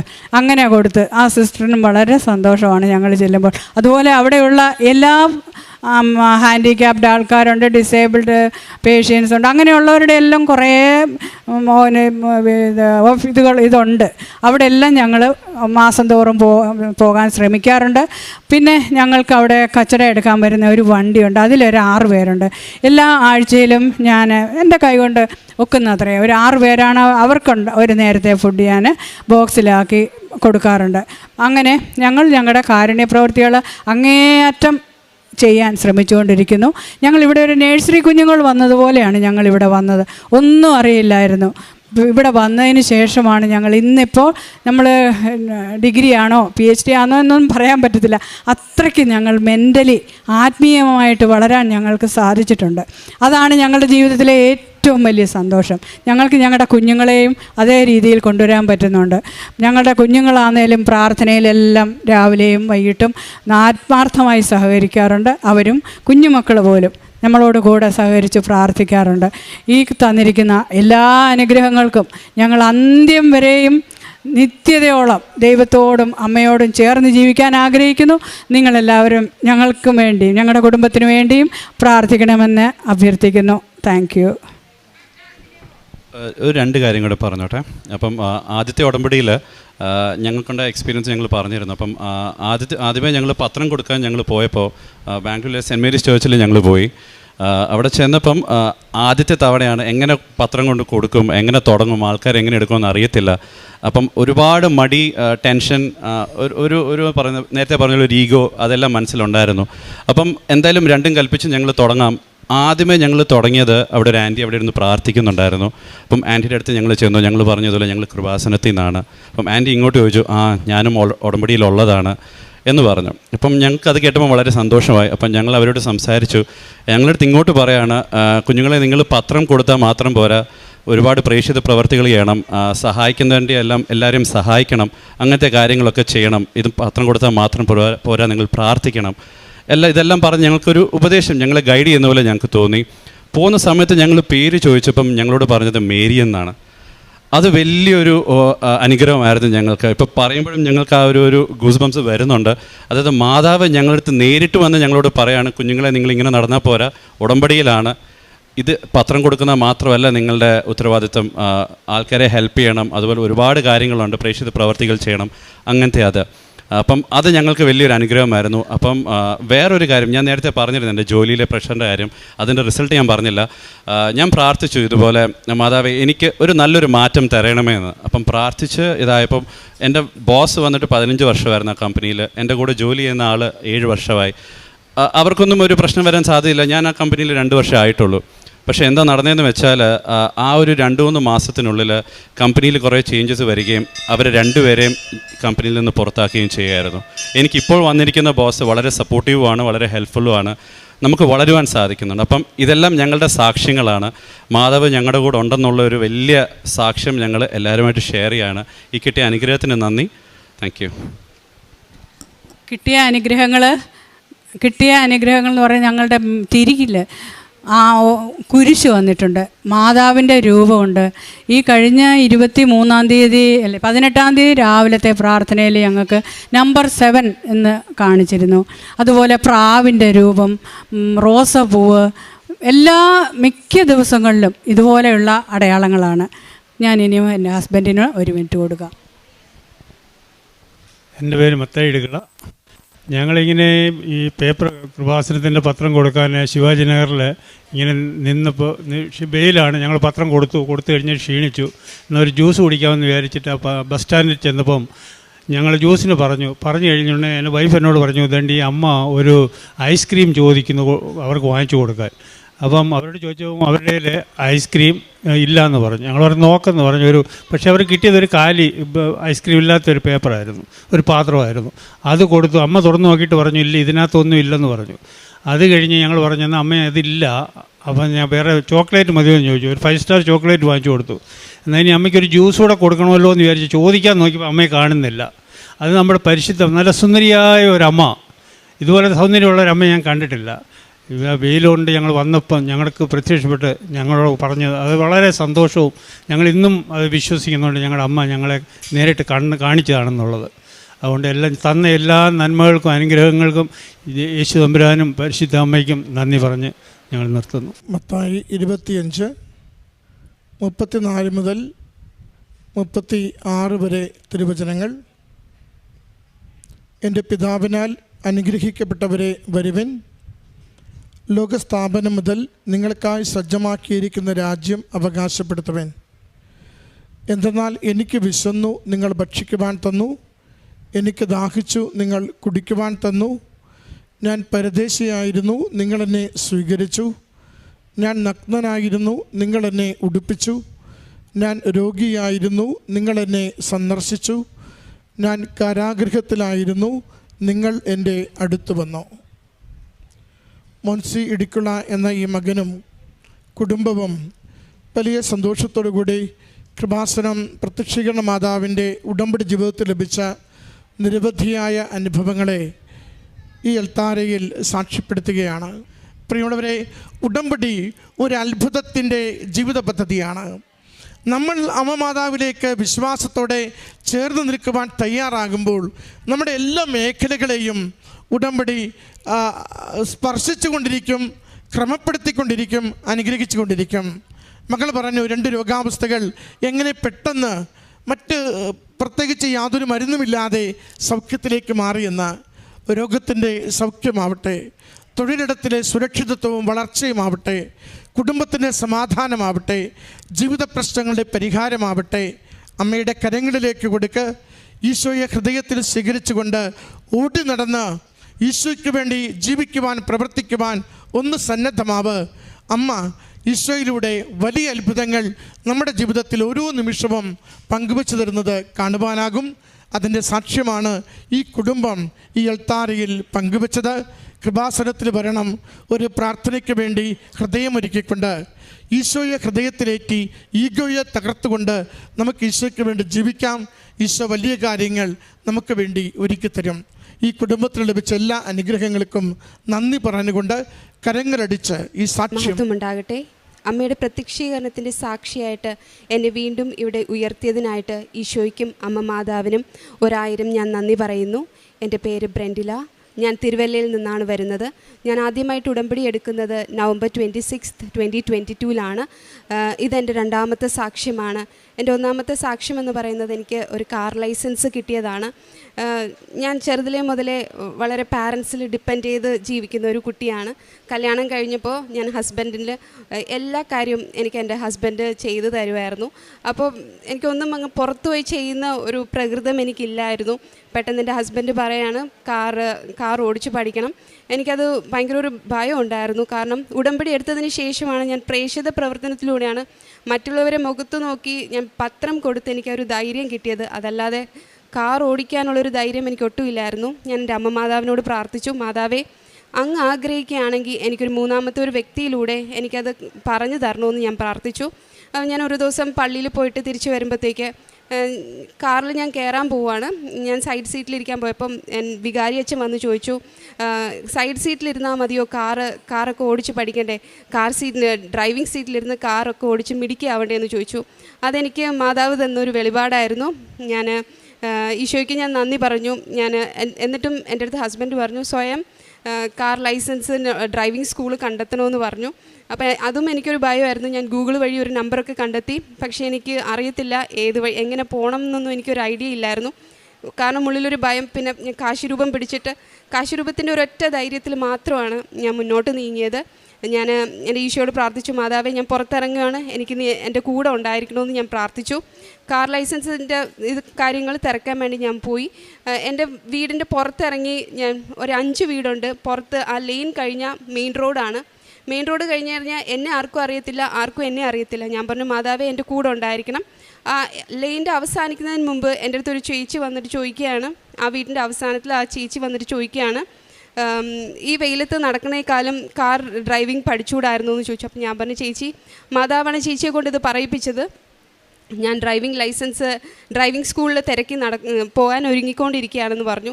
അപ്പോൾ ചേച്ചി പറഞ്ഞു, എവിടെയും പോകണ്ട, എനിക്കൊരു ഡ്രൈവിംഗ് സ്കൂൾ അറിയാം. ഞാൻ എൻ്റെ മൊബൈലെടുത്ത് ചേച്ചി തന്നെ ആ ഡ്രൈവിംഗ് സ്കൂളിനെ വിളിച്ചു, എൻ്റെ പേര് രജിസ്റ്റർ ചെയ്തു. അപ്പോൾ തന്നെ ഞാൻ എൻ്റെ പേയ്മെൻറ്റ് നടത്തി ഡ്രൈവിംഗ് സ്കൂളിൽ ഞാൻ രജിസ്റ്റർ ചെയ്തു. ഞാൻ പുറത്ത് നടക്കുന്ന സമയത്ത് എനിക്ക് സ്ഥിരമായിട്ട് വിളിക്കുന്ന ഒരു ഓട്ടോ ചേട്ടനുണ്ട്. ആ ഓട്ടോ ചേട്ടൻ എന്നെ കണ്ടിട്ട് പറഞ്ഞു, ഞാൻ കടയിൽ ആക്കി തരാമെന്ന് പറഞ്ഞു. ഞാൻ ഓട്ടോയിൽ കയറിയപ്പോൾ നല്ല സുഗന്ധ അഭിഷേകം. കാരണം എനിക്കത് മനസ്സിലായില്ല. ഞാൻ പറഞ്ഞു, ചേട്ടാ നല്ല പെർഫ്യൂം ഓട്ടോയിൽ അടിച്ചിട്ടുണ്ടല്ലോ എന്ന് പറഞ്ഞു. അപ്പോൾ ചേട്ടൻ പറഞ്ഞു, അല്ല, ഞാനൊന്നും അടിച്ചിട്ടൊന്നുമില്ല, എനിക്ക് മണമൊന്നും കിട്ടുന്നില്ല എന്ന് പറഞ്ഞു. ഞാൻ പോയി തിരിച്ചു വന്നു. അന്നൊരു ട്യൂസ്ഡേ ആയിരുന്നു. ധ്യാനം തുടങ്ങിയപ്പോൾ ജോസഫ് അച്ഛൻ പറഞ്ഞു, ഇപ്പോൾ എല്ലാവർക്കും പല വ്യക്തികൾക്കും മാതാവ് സുഗന്ധാഭിഷേകത്തിലൂടെ മാതാവിൻ്റെ പ്രസൻസ് അറിയിക്കുന്നുണ്ട്. അപ്പോൾ എനിക്ക് മനസ്സിലായി എൻ്റെ മാതാവ് അത് പ്രസൻസ് എനിക്ക് അറിയിച്ചതാണെന്ന്. ഞാൻ ഈശോയ്ക്കും മാതാവിന് ഒത്തിരി നന്ദി പറഞ്ഞു. ഉടനെ ഞാൻ ഡ്രൈവിംഗ് സ്കൂളിന് ചേർന്നു. ഞാൻ നല്ല രീതിയിൽ ഡ്രൈവിംഗ് സ്കൂൾ ക്ലാസ്സൊക്കെ അറ്റൻഡ് ചെയ്തു. ആദ്യമായിട്ട് ജോയിൻ ചെയ്തപ്പോഴും ഓരോ പ്രാവശ്യം ഓരോ കുട്ടികളും ഡ്രൈവിംഗ് സീറ്റിലിരിക്കുമ്പോഴത്തേക്ക് സാറ് പരിശുദ്ധാത്മാവിൻ്റെ ഒരു പ്രാർത്ഥന ചൊല്ലിയിട്ടാണ് ഞങ്ങളെല്ലാം ഡ്രൈവിംഗ് സീറ്റിലിരുത്തുന്നത്. അപ്പോൾ കുട്ടികൾ തെറ്റിക്കുമ്പോഴൊക്കെ സാറ് ഒത്തിരി വഴക്ക് പറയും. പക്ഷെ ഞാൻ തെറ്റിക്കുമ്പോഴത്തേക്ക് ചേട്ടൻ പറയും, എന്തിനാണ് ഭയപ്പെടുന്നത്, പരിശുദ്ധാത്മാവിലെ നില്ല് നിറഞ്ഞിരിക്കുന്നത്, നിൻ്റെ കാലുകളെയും കൈകളെയും ബലപ്പെടുത്താൻ വേണ്ടി പരിശുദ്ധാത്മാവിനോട് വിളിച്ച് പ്രാർത്ഥിക്കാൻ പറയും. അതെൻ്റെ ഈശോ എൻ്റെ അടുത്തിരുന്ന് സംസാരിക്കുന്നത് പോലെയാണ് എനിക്ക് എപ്പോഴും ഫീൽ ചെയ്യുന്നത്. ഡ്രൈവിംഗ് ലൈസൻസ് എടുക്കുന്നതിൻ്റെ തലേദിവസം എനിക്കൊരു സ്വപ്നം ഉണ്ടായി. എൻ്റെ മാതാവ് എടുക്കുന്നതിൻ്റെ അവിടെ നിന്നിട്ട് എൻ്റെ കാറിൻ്റെ ഫ്രണ്ടിൽ, ഞാൻ കാറിനകത്തിരിക്കുകയാണ്, എൻ്റെ മാതാവ് പറയാണ്, നിൻ്റെ കാറ് വളയത്തില്ല, നീ ധൈര്യമായിട്ട് പോ, ഞാൻ നിൻ്റെ കൂടെ ഉണ്ടെന്ന് പറഞ്ഞു. എനിക്ക് ഉറപ്പായിരുന്നു ഞാൻ ഡ്രൈവിംഗ് ലൈസൻസ് എടുക്കുമെന്ന്. അതെനിക്കൊരു വലിയൊരു ബലമായിരുന്നു. ഞാൻ രാവിലെ പോയപ്പോൾ എൻ്റെ ഈശോയോട് ചോദിച്ചു, ഈശോയെ നിൻ്റെ വചനം ഉരുവിടാനുള്ളൊരു വചനം എനിക്ക് തരണമെന്ന് പറഞ്ഞു. എനിക്ക് കിട്ടിയത് സുഭാഷിതം 10:6 എന്നുള്ള വചനമായിരുന്നു. നീതിമാന്മാരുടെ ശിരസിന് മുകളിൽ അനുഗ്രഹങ്ങൾ കൂടികൊള്ളുന്നു. ഞാനത് ഉരുവിട്ടുകൊണ്ടാണ് ഞാൻ ഡ്രൈവിംഗ് ലൈസൻസ് എടുത്തത്. ഈശോ തന്ന ഒരു കരുണയ്ക്കായിട്ടും മഹത്വത്തിനായിട്ടും ഞാൻ എൻ്റെ ഈശോയ്ക്ക് മാതാവിന് നന്ദി പറയുന്നു. ഇതിലൂടെ കിട്ടിയ എനിക്ക് ഏറ്റവും വലിയൊരു നേട്ടമെന്ന് പറയുന്നത്, ഞാൻ എപ്പോഴും ഉടമ്പടി പുതുക്കാൻ വരുമ്പോഴത്തേക്ക് ഞാൻ എൻ്റെ മാതാവിനോട് പറയും, മാതാവേ എനിക്ക് ഡെയിലി മാസിന് പോകാൻ സാധിക്കത്തില്ല, എനിക്ക് സാറ്റർഡേയും സൺഡേ പോകാൻ സാധിക്കത്തുള്ളൂ എന്ന് പറയും. പക്ഷേ എനിക്ക് ഈ കാർ കിട്ടിയതുകൂടി എൻ്റെ ഹസ്ബൻഡ് എനിക്ക് ഒരു കാർ വാങ്ങിച്ചു തന്നു. കാർ വാങ്ങിച്ച് ഞാൻ എൻ്റെ സൗകര്യത്തിനനുസരിച്ച് ഞാൻ ഡെയിലി മാസിന് പോവാണ്. എൻ്റെ ഈശോയുടെ തിരുശരീരവും തിരു രക്തവും സ്വീകരിക്കാൻ എല്ലാ ദിവസവും എനിക്ക് സാധിക്കുന്നു എന്നതാണ് എൻ്റെ ആദ്യത്തെ സാക്ഷ്യം. ഈശോയ്ക്കും അമ്മ മാതാവിനും ഞാൻ 1000 നന്ദി പറയുന്നു. എൻ്റെ രണ്ടാമത്തെ സാക്ഷ്യം എന്ന് പറയുന്നത്, ഞങ്ങളൊരു ട്രിപ്പിന് പോയായിരുന്നു. ടർക്കിയിൽ ഒരു ട്രിപ്പിന് പോയി എനിക്ക് ഫസ്റ്റ് ഡേ തന്നെ എനിക്ക് സ്റ്റമക്ക് അപ്സെറ്റായി, വയറ് സുഖമില്ലാതായി. ഫ്ലൈറ്റ് ഞങ്ങൾക്ക് 2 ഫ്ലൈറ്റ് കയറണമായിരുന്നു. 2 ഫ്ലൈറ്റിലും ഞാൻ ഒട്ടും സുഖമില്ലാതായി. ഒരുപാട് പ്രാവശ്യം എനിക്ക് ബാത്റൂമിൽ പോകേണ്ടി വന്നു. ഞാൻ വിചാരിച്ചു ഞങ്ങളുടെ ട്രിപ്പ് മൊത്തം കൊളാപ്സ് ആകുമെന്ന് വിചാരിച്ചു. ഞാൻ എൻ്റെ മാതാവിനോട് പ്രാർത്ഥിച്ചു, മാതാവേ ഒത്തിരി അത്ഭുതങ്ങൾ ചെയ്യുന്ന അങ്ങ്, നീ എൻ്റെ മേലും കരുണ ചൊരിയണം, നീ എൻ്റെ കൂടെ വന്ന് എന്നെ സഹായിക്കണം, ഉടമ്പടി വസ്തുക്കളിലൂടെ എന്നെ നീ സുഖപ്പെടുത്തണമെന്ന് ഞാൻ പ്രാർത്ഥിച്ചിരുന്നു. പക്ഷേ എനിക്കൊന്നും ചെയ്യാൻ പറ്റില്ല, പ്രാർത്ഥിക്കാനൊന്നും സാധിച്ചില്ല. എൻ്റെ കയ്യിൽ ഉടമ്പടി സാക്ഷി പേപ്പർ ഉണ്ടായിരുന്നു. കൃപാസനം പേപ്പർ ഞാൻ മൊത്തം ഫ്ലൈറ്റിലിരുന്ന് വായിച്ചുകൊണ്ടിരുന്നു. ഞാൻ പറഞ്ഞു, ഇത് മൊത്തം വായിച്ച് തീരുന്നത് മൊത്തം സാക്ഷ്യങ്ങളാണ്, മാതാവ് തൊട്ട ഈശോ അനുഗ്രഹിച്ച സാക്ഷ്യങ്ങളാണ്, എന്നെയും തൊട്ട് അനുഗ്രഹിക്കണമെന്ന് പ്രാർത്ഥിച്ചു. ഞങ്ങൾ റൂമിലെത്തി. ഞാൻ എൻ്റെ ഉടമ്പടി വസ്തുക്കളൊക്കെ കഴിച്ചു. എന്നിട്ട് ഞങ്ങൾ ഒന്ന് ഹോസ്പിറ്റലിൽ പോയി. ഡോക്ടർ എനിക്കൊരു ഡ്രിപ്പ് തന്നു. ഞങ്ങൾ രാത്രി 2:30-ക്കാണ് തിരിച്ചു വന്നത്. എനിക്കങ്ങനെ ടയേർഡ്നെസ് ഒന്നും തോന്നിയില്ല. ഞാൻ പറഞ്ഞു, മാതാവേ, ഒരു ദിവസം പോലും ഞങ്ങളുടെ ട്രിപ്പ് എൻ്റെ ഒരു കുറവ് കാരണം ഒന്നും സംഭവിക്കരുതെന്ന് ഞാൻ ഈ മാതാവിനോട് പ്രാർത്ഥിച്ചിരുന്നു. പിറ്റേന്ന് ഞാൻ 2:30-ക്ക് വന്ന ഉടനെ തന്നെ പ്രത്യക്ഷീകരണ പ്രാർത്ഥന ചൊല്ലിക്കിടന്നു. ഞങ്ങൾക്ക് ആർക്കും എൻ്റെ ഒരു കുറവ് കാരണം ഞാൻ ഒരു പ്രശ്നവും ഇല്ലാതെയാണ് ഞാൻ ആ ട്രിപ്പ് മൊത്തം തീർത്തത്. ഞാൻ ഒരു പുറത്ത് പോകുമ്പോൾ, ഒരു ട്രിപ്പിനോ എന്തിനെങ്കിലുമൊക്കെ പോകുമ്പോൾ ഞാനൊരു വചനം എടുക്കും. വചനം എൻ്റെ മനസ്സിൽ എപ്പോഴും ഉണ്ടാകാൻ വേണ്ടി എനിക്ക് കിട്ടിയ വചനമായിരുന്നു മലാക്കി 4:2. എന്നാൽ എൻ്റെ നാമത്തെ ഭയപ്പെടുന്ന നിങ്ങൾക്ക് വേണ്ടി നീതിസൂര്യൻ ഉദിക്കും, അവൻ്റെ ചിറകുകളിൽ സൗഖ്യമുണ്ട്, തൊഴുത്തിൽ നിന്ന് വരുന്ന പശുക്കുട്ടിയെ പോലെ നിങ്ങൾ തുള്ളിച്ചാടും. ശരിക്കും ഞാൻ തുള്ളിച്ചാടുന്നത് പോലെയായിരുന്നു എൻ്റെ 10 ദിവസവും. എനിക്ക് യാതൊരു അസ്വസ്ഥതയോ ഒന്നും ഇല്ലായിരുന്നു. എൻ്റെ ഈശോയ്ക്കും മാതാവിനും 1000 ഞാൻ നന്ദി പറയുന്നു. മൂന്നാമത്തെ എൻ്റെ സാക്ഷ്യം എന്ന് പറയുന്നത്, എനിക്ക് വയറിന് വളരെ അസ്വസ്ഥത ഉണ്ടായിരുന്നു. അസിഡിറ്റിയുടെ പ്രോബ്ലം നല്ലതായിട്ട്, ഞാൻ ആദ്യമായിട്ട് ഉടമ്പടി എടുത്തത് മുതൽ ഇന്ന് വരെയും എനിക്ക് അസിഡിറ്റിയുടെ പ്രോബ്ലം ഉണ്ട്. പക്ഷെ ഞാൻ ഇതുവരെയും അത് ഉടമ്പടിയിൽ വെച്ചിട്ടില്ല. എൻ്റെ ഈശോ എന്നെ സുഖപ്പെടുത്തുമെന്നുള്ളൊരു ഉറച്ച വിശ്വാസം ഉണ്ടായിരുന്നു. പക്ഷേ 7ാമത്തെ ഉടമ്പടി പുതുക്കാൻ വന്നപ്പോൾ എനിക്ക് അത് വളരെ അസഹനീയമായ അസ്വസ്ഥതയായിരുന്നു. ഞാൻ എൻ്റെ 6ാമത്തെ നിയോഗമായിട്ട് ഞാൻ എഴുതി വെച്ചു, തലമുതൽ പാദം വരെ എന്നെ അങ്ങയുടെ തിരുരക്തത്താൽ കഴുകി ഉടമ്പടി വസ്തുക്കളിലൂടെ സുഖപ്പെടുത്തണമേ എന്ന് ഞാൻ എഴുതി വെച്ചിട്ടുണ്ടായിരുന്നു. ഞാനൊരു ഡോക്ടറിനെ കാണാൻ പോയി. ഡോക്ടറിനെ കണ്ടപ്പോൾ ഡോക്ടർ പറഞ്ഞു, ഗ്യാസ്ട്രോനെ കാണാൻ പോയി. ഗ്യാസ്ട്രോ പറഞ്ഞു എൻഡോസ്കോപ്പി ചെയ്യണമെന്ന് പറഞ്ഞു.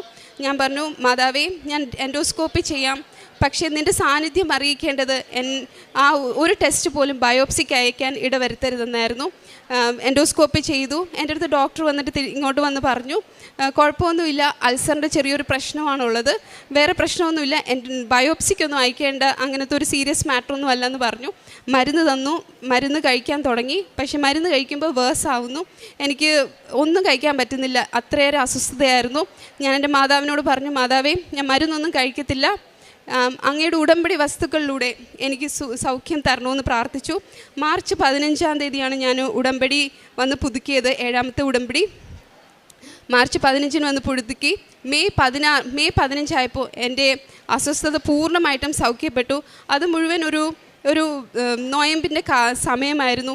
എനിക്ക് ആ തന്ന യാതനകളെല്ലാം എൻ്റെ ഈശോയുടെ കുരിശിൽ ഞാൻ സമർപ്പിച്ച് ഞാൻ സ്നേഹത്തോടെ അത് സ്വീകരിച്ചു. എൻ്റെ ഈശോയ്ക്കും അമ്മ മാതാവിനും ഞാൻ 1000 നന്ദി പറയുന്നു. എൻ്റെ റാലിക്ക് എനിക്ക് പോകണമെന്ന് വലിയ ആഗ്രഹം ഉണ്ടായിരുന്നു.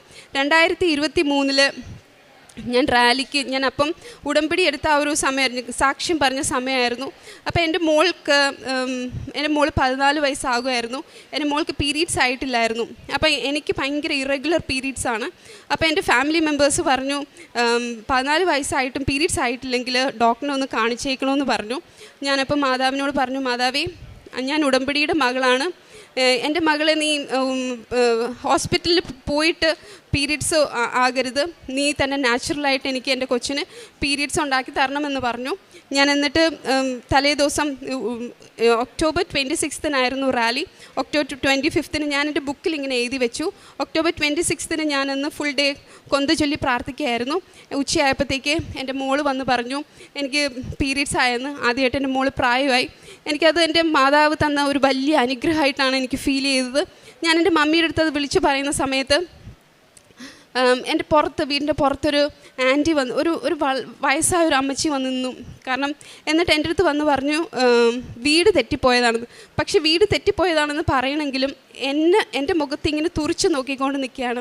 അപ്പം എനിക്കെന്തോ എൻ്റെ മാതാവ് വന്നതാണ്. ആ സമയത്ത് തന്നെ അമ്മച്ചി വന്നതുപോലെ അമ്മച്ചി വരികയും എനിക്കത് അമ്മച്ചി മാതാവാണോ എന്ന് ഭയങ്കര ഒരു തോന്നുകയും ചെയ്തു. ഞാൻ പറഞ്ഞു, അമ്മച്ചി ഞാൻ ഫുഡ് തരട്ടെ എന്ന് ചോദിച്ചു. അമ്മച്ചി പറഞ്ഞു വേണ്ട, ഒരു ഗ്ലാസ് വെള്ളം തന്നാൽ മതി. അപ്പം ഞാൻ എൻ്റെ കയ്യിലുള്ള ചെറിയ പൈസ ഞാൻ അമ്മച്ചിക്ക് വെച്ചു കൊടുത്തിട്ട് പറഞ്ഞു, എൻ്റെ അമ്മച്ചി എൻ്റെ മോളിന്ന് ആദ്യമായിട്ട് പ്രായമായി, അമ്മച്ചിയുടെ കയ്യിൽ ഇത് ഇരിക്കട്ടെ എന്ന് പറഞ്ഞു. അപ്പം അമ്മച്ചി പറഞ്ഞു മോൾ എവിടെ? അപ്പം ഞാൻ പറഞ്ഞു വീട്ടിനകത്തുണ്ട് എന്ന് പറഞ്ഞു. ഇരുന്നോട്ടെ എന്ന് പറഞ്ഞു. എന്നിട്ട് അങ്ങ് പോവുകയും ചെയ്തു. അതെൻ്റെ മാതാവെന്ന് ഞാൻ ഉറച്ചു വിശ്വസിക്കുന്നു. എൻ്റെ ഈശോയ്ക്കും മാതാവിനും ആ ഒരു സാന്നിധ്യം അനുഭവിക്കാൻ എന്നെ ഇടയാക്കി അതിന് ഈശോയ്ക്ക് നന്ദി പറയുന്നു. 2024 ഞാൻ എൻ്റെ ഒരു പേഴ്സണൽ ഇൻറ്റൻഷൻ വെച്ച് റാലിക്ക് വന്നിട്ടുണ്ടായിരുന്നു. ആ പേഴ്സണൽ ഇൻറ്റൻഷൻ എനിക്ക് സാധിച്ചു കിട്ടുകയും റാലി സക്സസ്ഫുൾ ആക്കുകയും ചെയ്തു. ഇതാണ് എൻ്റെ ഉടമ്പടി സാക്ഷ്യങ്ങൾ. ഞാൻ പ്രാർത്ഥന ചൊല്ലുമ്പോഴൊക്കെ എൻ്റെ മോൾക്ക് വേണ്ടി, അതായത് യുവതി യുവാക്കൾക്ക് വേണ്ടി പ്രാർത്ഥന കൊന്ത ചൊല്ലണമെന്ന് എനിക്ക് മനസ്സിലിങ്ങനെ തോന്നിക്കുന്ന സമയത്ത് ഞാൻ 2:30-ക്ക് പച്ചത്തിരി കത്തിച്ച് ഞാൻ കൊന്ത ചൊല്ലുമായിരുന്നു. അപ്പോൾ പച്ചത്തിരി കത്തിച്ച് കൊന്ത ചൊല്ലുമ്പോഴൊക്കെ എനിക്കതിൽ ഒരുപാട്, അതായത് ആ വിക്ക് ഹാർട്ടിൻ്റെ രൂപത്തിൽ ഫോം ചെയ്യുന്നതായിട്ടും ഒരുപാട് അത്ഭുതങ്ങൾ നടക്കുന്ന പോലെ എനിക്ക് ഫീൽ ചെയ്യും. ഒരു ദിവസം എൻ്റെ മോള് ടൂറ് പോകുന്ന സമയത്ത് ഞാൻ പ്രാർത്ഥിച്ചു, മാതാവേ അങ്ങയുടെ ഗ്രേ അങ്കിയിൽ പൊതിഞ്ഞ് എൻ്റെ മകളെ കാത്ത് സംരക്ഷിക്കണമെന്ന്. അന്ന് തിരി നല്ലതായിട്ട് ആളിക്കത്തി. അതിൽ മാതാവ് ഉണ്ണീശോ ഇങ്ങനെ ചേർത്ത് പിടിക്കുന്നത് പോലെ വാക്സ് ഫോം ചെയ്തു വന്നു. അതുപോലെ തന്നെ നൊയമ്പ് സമയത്തും മാതാവ് കുരിശിലിങ്ങനെ ചാരിയിരിക്കുന്നത് പോലെ അതും ഫോം ചെയ്തു വന്നു. അതെനിക്ക് ശരിക്കും മനസ്സിലായത് ഇവിടെ കൃപാസനം ചാനലിലൂടെ ഒരു ഫോട്ടോ ഇട്ടിട്ടുണ്ടായിരുന്നു, മാതാവ് ഇങ്ങനെ കുരിശിൻ്റെ ചുവട്ടിൽ ചാരിയിരിക്കുന്നതായിട്ട്. ശരിക്കും അതുപോലെയാണ് എൻ്റെ മെഴുകുതിരിയിലും ഫോം ചെയ്തത് വന്നത്. ഈ ഒരു കൃപകൾക്കായിട്ടും എൻ്റെ ഈശോയ്ക്കും മാതാവിനും ഞാൻ 1000 നന്ദി പറയുന്നു. പല മാതാപിതാക്കളുടെ മക്കളായ നമ്മൾ ഈ ഒരൊറ്റ അമ്മയിൽ ഒരൊറ്റ നിയോഗമേ ഉള്ളൂ, നിത്യത എന്നുള്ളൊരു നിയോഗം. ഞങ്ങൾക്കെല്ലാം നമ്മുടെ എല്ലാം ഈ ഒരു അമ്മയിൽ ഞങ്ങളുടെ എല്ലാവരുടെയും വിശ്വസ്ത മക്കളായിട്ട് ഈശോയെ നിത്യതയോളം വിശദീകരിക്കണം, ഈശോയെ സ്നേഹിക്കണം എന്നുള്ള ഒരൊറ്റ ധർമ്മമേ നമുക്കിപ്പോൾ ഉള്ളൂ. വേറെ നിയോഗങ്ങളോ ഒന്നും, എൻ്റെ നിയോഗങ്ങളെല്ലാം മറ്റുള്ളവർക്ക് വേണ്ടിയാണ് ഞാൻ എഴുതി വയ്ക്കാറ്. അവരുടെ നിയോഗങ്ങൾക്ക് വേണ്ടിയാണ് ഞാൻ എൻ്റെ നിയോഗങ്ങൾ സമർപ്പിക്കുന്നത്. ആ നിയോഗങ്ങളെല്ലാം സാധിച്ചു കിട്ടിയതിനായിട്ടും എൻ്റെ ഈശോയ്ക്കും മാതാവിനും ഞാൻ നന്ദി പറയുന്നു. കാരുണ്യ പ്രവൃത്തികൾ ഞാൻ കൂടുതലും ഹോസ്പിറ്റൽസിൽ രോഗികൾക്കാണ് കാരുണ്യ പ്രവൃത്തികൾ ചെയ്യാറ്. പൈസയിൽ, അതായത് ഹോസ്പിറ്റലിൽ പോകുമ്പം മരുന്ന് വാങ്ങിക്കാൻ പൈസ ഇല്ലാത്തവർക്ക് മരുന്ന് വാങ്ങിച്ചു കൊടുക്കാനും, അതുപോലെ തന്നെ ഈ ഓൺലൈൻ വഴി ഒത്തിരി സഹായം ഞാൻ ചെയ്തിട്ടുണ്ട്. അപ്പോൾ ഈ ഓൺലൈൻ വഴി ഞാൻ സഹായം ചെയ്യുമ്പോഴെല്ലാം ഞാൻ അവരുടെ നമ്പർ കളക്ട് ചെയ്തിട്ട് ഞാൻ കൃപാസനത്തെ പറ്റി പറയും. നിങ്ങൾ കൃപാസനത്തിൽ പോകണം, അമ്മ മാതാവ് പ്രത്യക്ഷപ്പെട്ട സ്ഥലമാണ്, ഒത്തിരി അനുഗ്രഹങ്ങൾ ഉണ്ടാവും എന്ന് പറഞ്ഞ് അവരുടെ കോൺടാക്റ്റ് നമ്പർ വാങ്ങിച്ചതിന് ശേഷമാണ് ഞാൻ എൻ്റെ കാരുണ്യ പ്രവൃത്തികൾ ചെയ്യാറ്. അവരുമായിട്ട് എനിക്കിപ്പോഴും കോൺടാക്റ്റ് ഉണ്ട്. അതിൽ പലരും ഇവിടെ വന്ന് ഉടമ്പടി എടുത്തിട്ടുണ്ട്. അങ്ങനെ ഒരു ചേച്ചിയുമായിട്ട് എനിക്ക് കോണ്ടാക്റ്റ് വരികയും ആ ചേച്ചി ഒരു ചാരിറ്റബിൾ ട്രസ്റ്റ്, ഒരു മെൻ്റലി റിട്ടയർഡ് ആയിട്ടുള്ള കുട്ടികളെ വളർത്തുന്ന ഒരു സ്ഥലമാണ്. അപ്പോൾ ചേച്ചി എൻ്റെ അടുത്ത് വിളിച്ചു പറഞ്ഞു, വേനൽക്കാലമായിട്ട് ഒട്ടും വെള്ളം കിട്ടുന്നില്ല, മോള് ഞങ്ങളുടെ ആ സ്ഥലത്ത് വെള്ളം ഉണ്ടാവാൻ വേണ്ടി പ്രാർത്ഥിക്കണം. കാരണം വെള്ളം കിണർ കുഴിച്ചു മറ്റു സ്ഥലത്ത് കിണർ കുഴിച്ചപ്പോഴത്തേക്ക് ഞങ്ങളുടെ വെള്ളം വറ്റിപ്പോയി. ഈ വയ്യാത്ത കുട്ടികൾ കാരണം ഞങ്ങൾക്ക് ഒത്തിരി ബുദ്ധിമുട്ടാണ്, വെള്ളത്തിന് വളരെ പ്രശ്നമുണ്ടെന്ന് പറഞ്ഞു. അപ്പം ഞാൻ പറഞ്ഞു, ചേച്ചി ഞാൻ എൻ്റെ കിണറിൽ ഉടമ്പടി ഉപ്പിട്ട് ഞാൻ പ്രാർത്ഥിക്കാം, ഉറപ്പായിട്ടും ചേച്ചി മാതാവ് കനിയുമെന്ന് പറഞ്ഞു. ഞാൻ പറഞ്ഞു, മാതാവേ ഒരു യോഗ്യതയില്ലാത്ത എനിക്ക് എല്ലാ സുഖ സൗകര്യങ്ങളും തന്നിട്ടുണ്ട്, എന്നാൽ മാലാഖമാല പോലത്തെ ഈ മക്കൾക്ക് നീ വെള്ളം ഇല്ലാതെ അവർ വലയുന്നുണ്ട്, അവരെ നീ സഹായിക്കണം, വേഗം തന്നെ പോയി അമ്മ മാതാവ് അവിടെ പോയി വെള്ളം കൊടുക്കണമെന്ന് ഞാൻ പ്രാർത്ഥിച്ചു. ഞാൻ ചേച്ചിക്കും ഈ ഒരു സന്ദേശം അയച്ചായിരുന്നു, ചേച്ചിയുടെ അടുത്തും പറഞ്ഞു. ചേച്ചി ഉടമ്പടി ജീവിതമാണ് നയിക്കുന്നത്. ചേച്ചിയുടെ അടുത്തും ഞാൻ പറഞ്ഞു പ്രാർത്ഥിക്കാൻ വേണ്ടി. അപ്പോൾ ശനിയാഴ്ചയാണ് ഈ ചേച്ചി വിളിച്ച് എൻ്റെ അടുത്ത് ഇങ്ങനൊരു പ്രശ്നം പറഞ്ഞത്. ശനിയാഴ്ച രാത്രി ഞാൻ ഈ ഉടമ്പടി ഉപ്പ് എൻ്റെ കിണറിലിട്ട് ഞാൻ പ്രാർത്ഥിച്ചു. ഞാൻ എന്നിട്ട് മാതാവിനോട് പറഞ്ഞു, 5 ദിവസത്തിൽ കൂടരുത് കേട്ടോ മാതാവേ എന്ന് ഞാൻ പറഞ്ഞു. ഞായറാഴ്ച കഴിഞ്ഞു. തിങ്കളാഴ്ച രാവിലെ ഞാൻ പ്രത്യക്ഷീകരണ പ്രാർത്ഥന ചൊല്ലാൻ ചൊല്ലുന്നതിന് മുമ്പ് എനിക്കൊരു മൊബൈൽ എടുത്ത് നോക്കണമെന്ന് എനിക്കൊരു തോന്നലുണ്ടായി. ഞാൻ എടുത്ത് നോക്കിയപ്പോൾ ആ ചേച്ചിയുടെ മെസ്സേജ് ഞായറാഴ്ച രാത്രി 11:30 കിടപ്പുണ്ട്. ചേച്ചി പറഞ്ഞു, ഞായറാഴ്ച ഉച്ചയ്ക്ക് കിണർ കുഴിക്കാൻ ആൾ വന്നു. എവിടെയാണോ കിണർ വറ്റിപ്പോയത് ആ സ്ഥലത്ത് 1 മണിക്കൂറേ അവർ കുഴിച്ചിട്ടുള്ളൂ. 1 മണിക്കൂറിനുള്ളിൽ നല്ല തെളിഞ്ഞ വെള്ളം വന്നു. ഇപ്പോൾ ഒരു പ്രശ്നവുമില്ല, ഞങ്ങൾക്ക് വെള്ളമുണ്ട്. ഞങ്ങൾക്ക് വേണ്ടി പ്രാർത്ഥിച്ച മോക്ക് 1000 നന്ദി പറഞ്ഞാണ് ആ ചേച്ചി വെച്ചത്. എനിക്കത് ഭയങ്കര ഒരു അനുഭവമായിരുന്നു. എൻ്റെ മാതാവ് ഇത്ര പെട്ടെന്ന് ആ ആഗ്രഹം സാധിച്ചു തന്നതിനായിട്ട് എൻ്റെ ഈശോയ്ക്കും മാതാവിനും 1000 നന്ദി പറയുന്നു. ഇനി എൻ്റെ ജീവിതത്തിൽ ഉടമ്പടി എന്ന് പറഞ്ഞ ഈ ജീവിതത്തിൽ ആധ്യാത്മികമായിട്ട് കൂടുതൽ വളർന്ന് ഞാനും എൻ്റെ കുടുംബവും ഇവിടെ നിന്ന് സാക്ഷ്യം പറയുവാനും എൻ്റെ മക്കളെല്ലാവരും സാക്ഷ്യം പറയാൻ ഇടയാകട്ടെ എന്ന് ഞാൻ പ്രാർത്ഥിക്കുന്നു. എനിക്ക് ഈ ഒരു എളിയൊരു സന്ദേശം പറയാൻ എനിക്ക് അനുമതി കിട്ടിയ എൻ്റെ ഈശോയ്ക്കും മാതാവിനും 1000 നന്ദി പറയുന്നു. യെശയ്യാ 12:2-3 തിരുവചനങ്ങൾ. ഇതാ ദൈവമാണ് എൻ്റെ രക്ഷ, ഞാൻ അങ്ങയിൽ ആശ്രയിക്കും, ഞാൻ ഭയപ്പെടുകയില്ല. എന്തെന്നാൽ ദൈവമായ കർത്താവ് എൻ്റെ ബലവും എൻ്റെ ഗാനവും ആണ്. അവിടുന്ന് എൻ്റെ രക്ഷയായിരിക്കുന്നു. രക്ഷയുടെ കിണറ്റിൽ നിന്ന് നീ സന്തോഷത്തോടെ ജലം കോരിയെടുക്കും. ബ്രണ്ടില്ല മോഹൻരാജ് എന്ന ഈ മകൾ തൻ്റെ ഉടമ്പടി ജീവിതത്തിൽ ലഭിച്ച തുടർച്ചയായ ദൈവാനുഭവ സാക്ഷ്യമാണ് നമ്മളോട് പങ്കുവച്ചത്. നമ്മുടെ ജീവിതങ്ങൾ എത്ര കണ്ട് ഭാരപ്പെട്ടതാവട്ടെ, പേടിയുള്ളതാവട്ടെ, അപചാരിതമായ പ്രശ്നങ്ങളാൽ ആകെ കുരുങ്ങുന്നതാവട്ടെ, ഏറെ നാളായി പരിശ്രമിച്ചിട്ടും ഫലമണിയാതെ ക്ലേശിക്കുന്നതാവട്ടെ, അമ്മയുടെ കരങ്ങളിലേക്ക് ഏൽപ്പിച്ചു കൊടുക്കാം. ഭാരം ലഘൂകരിക്കുന്ന, ജീവിത വിഷയങ്ങൾ ഏറ്റെടുത്ത് അനുഗ്രഹിക്കുന്ന, സമാധാനവും സംരക്ഷണവും ഫലസിദ്ധിയും നൽകുന്ന അമ്മ നമ്മുടെ ജീവിതങ്ങളെ, നാമുമായി ബന്ധപ്പെട്ടിരിക്കുന്നവരെ എപ്പോഴും പരിപാലിക്കുകയും നമ്മുടെ ജീവിതം മുന്നോട്ട് നന്നായി നയിക്കുവാൻ സഹായിക്കുകയും ചെയ്യും. അതിൻ്റെ സാക്ഷ്യമാണ് ഈ മകൾ ഈ അൾത്താരയിൽ പങ്കുവച്ചത്. ഈ മകൾക്ക് ലഭിച്ച ഈ വലിയ ദൈവാനുഭവങ്ങൾക്ക് അമ്മ മാതാവിനും തിരുക്കുമാരനും നന്ദി പറഞ്ഞു. സമയഘടികാരം നെഞ്ചിൽ ചാർത്തി ഈ വിശുദ്ധ അൾത്താരയിൽ ജീവനോടെ പ്രത്യക്ഷപ്പെട്ട അമ്മയുടെ ഈ അൾത്താരയിൽ നിന്നുകൊണ്ട് കർത്താവിൻ്റെ ഉന്നതമായ നാമത്തെ മഹത്വപ്പെടുത്തുവാൻ എനിക്ക് ലഭിച്ചിരിക്കുന്ന എൻ്റെ അനുഭവം ഞാനിവിടെ സാക്ഷ്യപ്പെടുത്തുകയാണ്. എൻ്റെ പേര് സണ്ണി. ഞാൻ വയനാട്ടിൽ നിന്ന് വരുന്നു. 2023 ജൂലൈ 15 ഞാൻ ആദ്യമായി ഇവിടെ ഉടമ്പടി എടുത്തത്. ആദ്യത്തെ ഉടമ്പടി പുതുക്കലിൽ തന്നെ ഞാനിവിടെ സാക്ഷ്യം പറഞ്ഞതാണ്. ഇതിപ്പോൾ എൻ്റെ രണ്ടാമത്തെ സാക്ഷ്യമാണ്, 2ാം പ്രാവശ്യത്തെ സാക്ഷ്യമാണ്.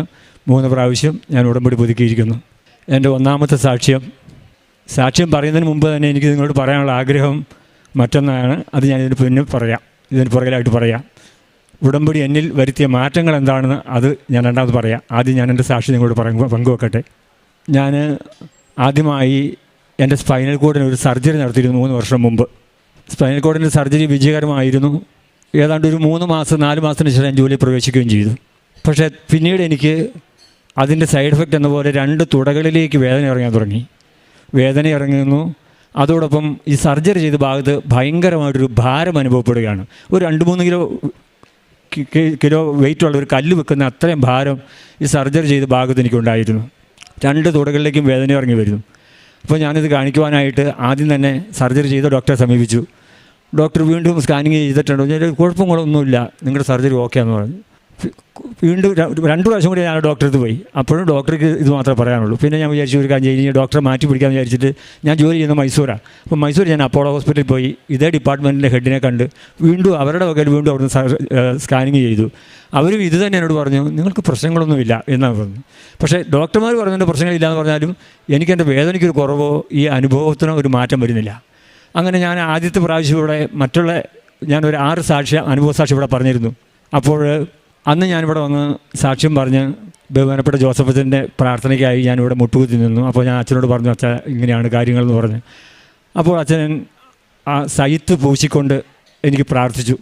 അത്ഭുതമെന്ന് പറയട്ടെ, ആ നിമിഷം തന്നെ എൻ്റെ ആ ഭാരം അനുഭവപ്പെടുന്ന ആ ടെൻഡൻസി അപ്പോൾ തന്നെ നീക്കപ്പെട്ടു. അതിനുശേഷം ഇന്ന് വരെ എനിക്ക് അങ്ങനത്തെ ഒരു അനുഭവം ഉണ്ടായിട്ടേയില്ല. രണ്ടാമത്തെ എൻ്റെ ഒരു അനുഭവം പറയാനുള്ളത്, എനിക്ക് എൻ്റെ ചെറുപ്പകാലം മുതൽ ഇവിടെ ഒരു അസുഖമായിരുന്നു വേരിക്കോസ് എന്ന് ഞാൻ പറയുന്നു. പക്ഷേ ഡോക്ടർമാരെ സമ്മതിക്കുന്നില്ല, വേരിക്കോസെന്ന് സമ്മതിക്കുന്നില്ല. കാരണം അവർ അറിയാവുന്ന സ്കാനിങ്ങുകളൊക്കെ ചെയ്തു. പക്ഷേ എൻ്റെ കാല് 2ഉം കറുത്തിരിക്കുന്നു. രാത്രിയിൽ അസഹ്യമായ വേദന, ഞരമ്പുകളെല്ലാം അങ്ങനെ ചുരുണ്ടായിരിക്കുന്നു. പക്ഷേ ഡോക്ടർ പറഞ്ഞു നിങ്ങൾക്ക് മൈൽഡായിട്ട് മാത്രമേ വേരിക്കോസ് ഉള്ളൂ എന്നാണ് അവർ പറയുന്നത്. അവർ ഡോക്ടർ ഒക്കെ ചെയ്തു നോക്കി. പക്ഷേ എൻ്റെ വേദനയ്ക്ക് ഒരു കുറവുമില്ല. രാത്രിയിൽ പെട്ടെന്ന് ഉറക്കത്തിൻ്റെ സമയത്ത് അതികഠിനമായ വേദന ഉണ്ടാവും.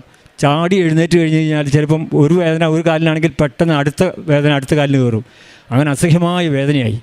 ഞാൻ ഇവിടെ വന്ന് ഈ ഉടമ്പടി എടുത്തതിന് ശേഷം ഞാൻ ഈ ഉടമ്പടി തൈലം പൂശിക്കൊണ്ട് എല്ലാ ദിനവും രാത്രിയിലും രാവിലെയും പ്രാർത്ഥന കഴിഞ്ഞ് ഈ തൈലം പൂശി സ്ഥിരമായി ഞാനത് ഉപയോഗിക്കാൻ തുടങ്ങി.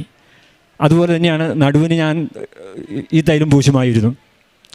അങ്ങനെ ഈ തൈലം പൂശി പ്രാർത്ഥിക്കാൻ തുടങ്ങിയതിന് ശേഷം എൻ്റെ ഈ വേദന എന്നിൽ നിന്ന് അപ്രത്യക്ഷമായി. അതികഠിന വേദന, കുരിശിൽ തറയ്ക്കുന്ന കൂട്ട് വേദനയാണ്. ആ വേദനയിൽ നിന്ന് ഞാൻ അത്ഭുതകരമായി ഞാൻ സൗഖ്യം പ്രാപിച്ചു. അതിൻ്റെ പ്രധാന കാരണം ഡോക്ടർമാർ എനിക്ക് വേദനയ്ക്കുള്ള ഗുളികളൊക്കെ തന്നിരുന്നു. അതൊന്നും ഞാൻ ഉപയോഗിച്ചില്ല, എല്ലാം ഞാൻ മാറ്റിവെച്ചു. പക്ഷേ ഈ തൈലം ഞാൻ എന്നും തേച്ചുകൊണ്ട് എന്നും കൃത്യനിഷ്ഠയോടുകൂടെ തന്നെ രാവിലെ 4:30 എഴുന്നേറ്റ് ബാക്കിയുള്ള പ്രാർത്ഥനകളൊക്കെ ചൊല്ലി, ഉടമ്പടി പ്രത്യക്ഷീകരണ പ്രാർത്ഥന ചൊല്ലി ഈ തൈലം പൂശിയിട്ട് മാത്രമേ ഞാൻ വിശുദ്ധ കുർബാനയ്ക്ക് വേണ്ടി പള്ളിയിലേക്ക് പോവുകയുള്ളൂ. അങ്ങനെ ചെയ്ത് അത്ഭുതകരമായ വിധം ആ രോഗത്തിൽ നിന്നും എനിക്ക് സൗഖ്യമുണ്ടായി. അതാണ് എൻ്റെ രണ്ടാമത്തെ സാക്ഷ്യം. മൂന്നാമത്തെ സാക്ഷ്യം പറയട്ടെ. ഞാൻ ആദ്യത്തെ പ്രാവശ്യം ഇവിടെ ഉടമ്പടിയിൽ എഴുതാനായിട്ട് തുടങ്ങിയപ്പോൾ ആദ്യം ഞാൻ ആലോചിച്ചിരുന്നു ഒരു ഭവനം എനിക്ക് വേണം, അത് എഴുതിയാലോ എന്ന് ആലോചിച്ചിട്ട് എഴുതാതെ ഞാൻ പോയി.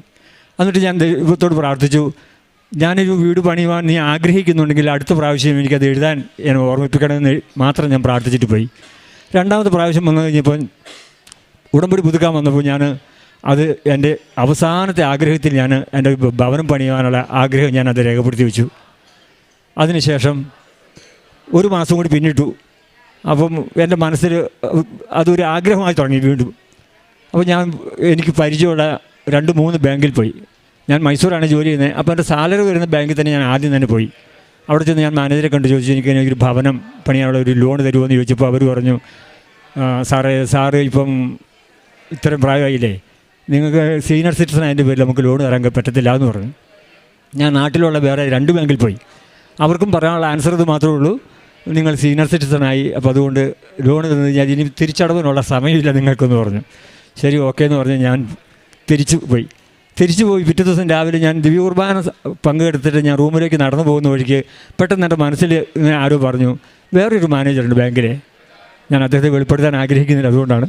അപ്പം എന്നോട് പറഞ്ഞു, നീ ആ മാനേജറിനെ വിളിച്ച് ചോദിക്കുക എന്ന് പറഞ്ഞു. അപ്പം മാനേജറോട് അങ്ങനെ എനിക്ക് ഫോണിൽ സംസാരിക്കാൻ പറ്റുമോ? അപ്പോൾ ഞാൻ വിചാരിച്ചു വന്നു കാര്യം നേരിട്ട് ബാങ്കിൽ പോകാമെന്ന് വിചാരിച്ചു. പിറ്റേ ദിവസം ഞാൻ ലീവ് ആക്കിക്കൊണ്ട് തന്നെ നാട്ടിൽ വന്നു. ഈ മാനേജറെ കാണാനായിട്ട് വന്നു കഴിഞ്ഞപ്പോൾ പകുതി വഴിക്ക് വന്നപ്പോൾ തന്നെ മകൻ വിളിച്ചിട്ട് പറഞ്ഞു, അതാ മാനേജറിന് ലീവാണ്, വരണ്ടെന്ന് പറഞ്ഞു. അപ്പോൾ ഞാൻ പകുതി വഴിയെത്തിപ്പോയി. പിന്നെ ഞാൻ തിരിച്ചു പോന്നു. അപ്പോൾ വീട്ടിൽ ചെന്ന് ഇങ്ങനെ പ്രാർത്ഥന കഴിഞ്ഞ് കഴിഞ്ഞപ്പോഴത്തേക്കും വീണ്ടും മനസ്സ് പറഞ്ഞു, ഒരു കാര്യം ചെയ്ത് ഞാൻ മാനേജറിൽ നിന്ന് ഫോൺ വിളിച്ച് നോക്ക്, ജസ്റ്റ് നീ ഒന്ന് പറഞ്ഞു നോക്ക് എന്ന് പറഞ്ഞു. ഞാൻ ഫോൺ എടുത്തിട്ട് ഈ മാനേജറെ വിളിച്ചു. മാനേജറിനോട് പറഞ്ഞു, സാർ ഒരു കാര്യം ചെയ്യുക, നാളെ എന്നെ ഒന്ന് വന്ന് കാണാൻ പറഞ്ഞു. പിറ്റത്തെ ദിവസം തന്നെ ഞാൻ ലീവാക്കി മാനേജറെ കാണാൻ വേണ്ടി ചെന്നു. മാനേജറെ കാണാൻ ചെന്ന് മാനേജറെ കണ്ടു. മാനേജർ എന്നോട് ചോദിച്ചു, നിങ്ങൾക്ക് ഇപ്പോൾ എത്ര വയസ്സായി? ഞാൻ പറഞ്ഞു, സാറേ അടുത്ത മാസം ഞാൻ റിട്ടയർഡ് ആകും എന്ന് പറഞ്ഞു. അയ്യോ, അപ്പോൾ അങ്ങനെയാണ് ഞങ്ങളിങ്ങനെ തരിക എന്ന് പറഞ്ഞു. അപ്പോൾ ഞാൻ ഈ മാനേജറെ കാണാൻ വേണ്ടി ചെല്ലുമ്പോൾ മാനേജർ ഇങ്ങനെ കസേരയിലിരിക്കുകയാണ്. ഞാനിങ്ങനെ എതിർവശത്ത് ഇങ്ങനെ ഇരിക്കുന്നു. കസേരയിൽ എതിർവശത്തിരിക്കുമ്പോൾ ഞാൻ എൻ്റെ പോക്കറ്റിൽ നിന്നും ഉടമ്പടി ഉപ്പെടുത്തുകൊണ്ട് അദ്ദേഹത്തിൻ്റെ കമ്പ്യൂട്ടറിൻ്റെ സ്റ്റാൻഡിൻ്റെ ബേക്കിൽ ഞാൻ തൂളിക്കൊണ്ടാണ് ഞാൻ അവിടെ സംസാരിക്കുന്നത്. അയാൾ കമ്പ്യൂട്ടറിൽ വർക്ക് ചെയ്യുന്നുണ്ട്. അപ്പോൾ അതുകൊണ്ട് ഞാൻ ഈ ഉപ്പിടുന്ന ഇയാൾ കാണുന്നില്ല. അങ്ങനെ അയാൾ പറഞ്ഞു കഴിഞ്ഞപ്പോൾ അയാൾ പറഞ്ഞു, സാർ ഒരു കാര്യം ചെയ്യേ, നാളെ വൈകുന്നേരം വിളിക്കുക കേട്ടോ എന്ന് പറഞ്ഞു. ഞാൻ പിറ്റേ ദിവസം വൈകുന്നേരം ആയപ്പോൾ തന്നെ ഇയാൾ വിളിച്ചു. ഇദ്ദേഹത്തെ വിളിച്ചു കഴിഞ്ഞപ്പോൾ ഇയാൾ പറഞ്ഞു, സാർ ഒരു കാര്യം ചെയ്യുക, ഞാനൊരു ഡോക്യുമെൻറ്റിൻ്റെ ലിസ്റ്റ് ഇട്ടിട്ടുണ്ട്, സാർ ആ ഡോക്യുമെൻറ്റിൻ്റെ അത്രയും ഡോക്യുമെൻറ്റ് എനിക്ക് അയക്കുക, എന്നിട്ട് ഞാൻ കൺഫേം ചെയ്യാൻ കേട്ടോ എന്ന് പറഞ്ഞു. ഒരാഴ്ച കഴിഞ്ഞപ്പോൾ ഇദ്ദേഹം എന്നെ വിളിച്ചിട്ടുണ്ട്, പറഞ്ഞു ഇത്രയും ഡോക്യുമെൻറ്റ് കൊണ്ടുപോവാ, നമുക്ക് നോക്കാൻ കേട്ടോ എന്ന് പറഞ്ഞു. അങ്ങനെ വേഗം കാര്യങ്ങൾ പിന്നെ ശീഘ്രതയിലാവുകയാണ്. ഇയാളാണ് എന്നെ എന്നും വിളിക്കുന്നത്. ഞാൻ അങ്ങോട്ട് ഒരു കാര്യങ്ങൾക്ക് ഞാൻ കോൺടാക്ട് ചെയ്യാറില്ല, പക്ഷേ ഇയാൾ എന്നും എന്നെ ഇങ്ങോട്ട് വിളിച്ചുകൊണ്ടിരിക്കും. അങ്ങനെ നോട്ടറി ചെയ്യാനായിട്ട് അഡ്വക്കേറ്റിൻ്റെ അടുത്ത് ഇരുന്നു. ഇപ്പോൾ അഡ്വക്കേറ്റ് എന്നോട് ചോദിച്ചു, ആക്ച്വലി നിങ്ങളാണോ ലോൺ എടുക്കുന്നത്, ഈ മാനേജർക്ക് വേണ്ടിയിട്ടാണോ ലോൺ എടുക്കുന്നത് ചോദിച്ചു. ഞാൻ ചോദിച്ചാൽ സാർ അങ്ങനെ ചോദിച്ചു. അപ്പോൾ ഞാൻ അങ്ങനെയല്ല, അദ്ദേഹം എന്നെ കണ്ടമാനം പ്രഷർ ചെയ്യുന്നു നിങ്ങൾക്ക് ലോൺ തരാനായിട്ട് എന്ന് പറഞ്ഞു. അപ്പോഴെനിക്ക് മനസ്സിലായി അത് അമ്മയാണ്, അദ്ദേഹത്തെ കൂടി ചെയ്യിച്ചു എന്നുള്ളത് ഞാൻ കൃത്യമായിട്ട് മനസ്സിലാക്കി. അതാണ് എൻ്റെ മൂന്നാമത്തെ അനുഭവ സാക്ഷ്യം. അപ്പോൾ എനിക്ക് അതിനകത്ത് മെറിറ്റ് എന്ന് പറഞ്ഞ സംഭവമേ ഇല്ല, ഒരു മെറിറ്റും ഇല്ലാത്ത കാര്യമാണ്. കാരണം വെച്ചാൽ ഞാൻ ഇത്ര എഴുതിയാൽ നിങ്ങൾക്ക് എന്നെ കാണുമ്പോൾ തന്നെ അറിയാം. അപ്പോൾ ഈ ലോൺ എനിക്ക് പാസ്സാക്കി തന്നു കഴിഞ്ഞപ്പോൾ ഞാൻ ആദ്യം ചെയ്തതെന്ന് വെച്ച് കഴിഞ്ഞാൽ, ഞാൻ അവിടെ മതിലേൽ ഒരു ദൈവത്തിൻ്റെ വചനം എഴുതി വെച്ചു. നമുക്കറിയാവുന്ന ഇപ്പം എല്ലാ ഗ്രാമങ്ങളിലും ചെറിയ ചെറിയ റോഡുകൾ ടാറൊക്കെ ചെയ്ത് പോകുമ്പോൾ നമുക്ക് കാണാം, ഇത് ഇന്ന എം പിയുടെ ഇന്ന സ്കീമിൽ നിന്ന് തന്നതാണെന്ന് അവിടെ ഒരു ബോർഡ് കാണും.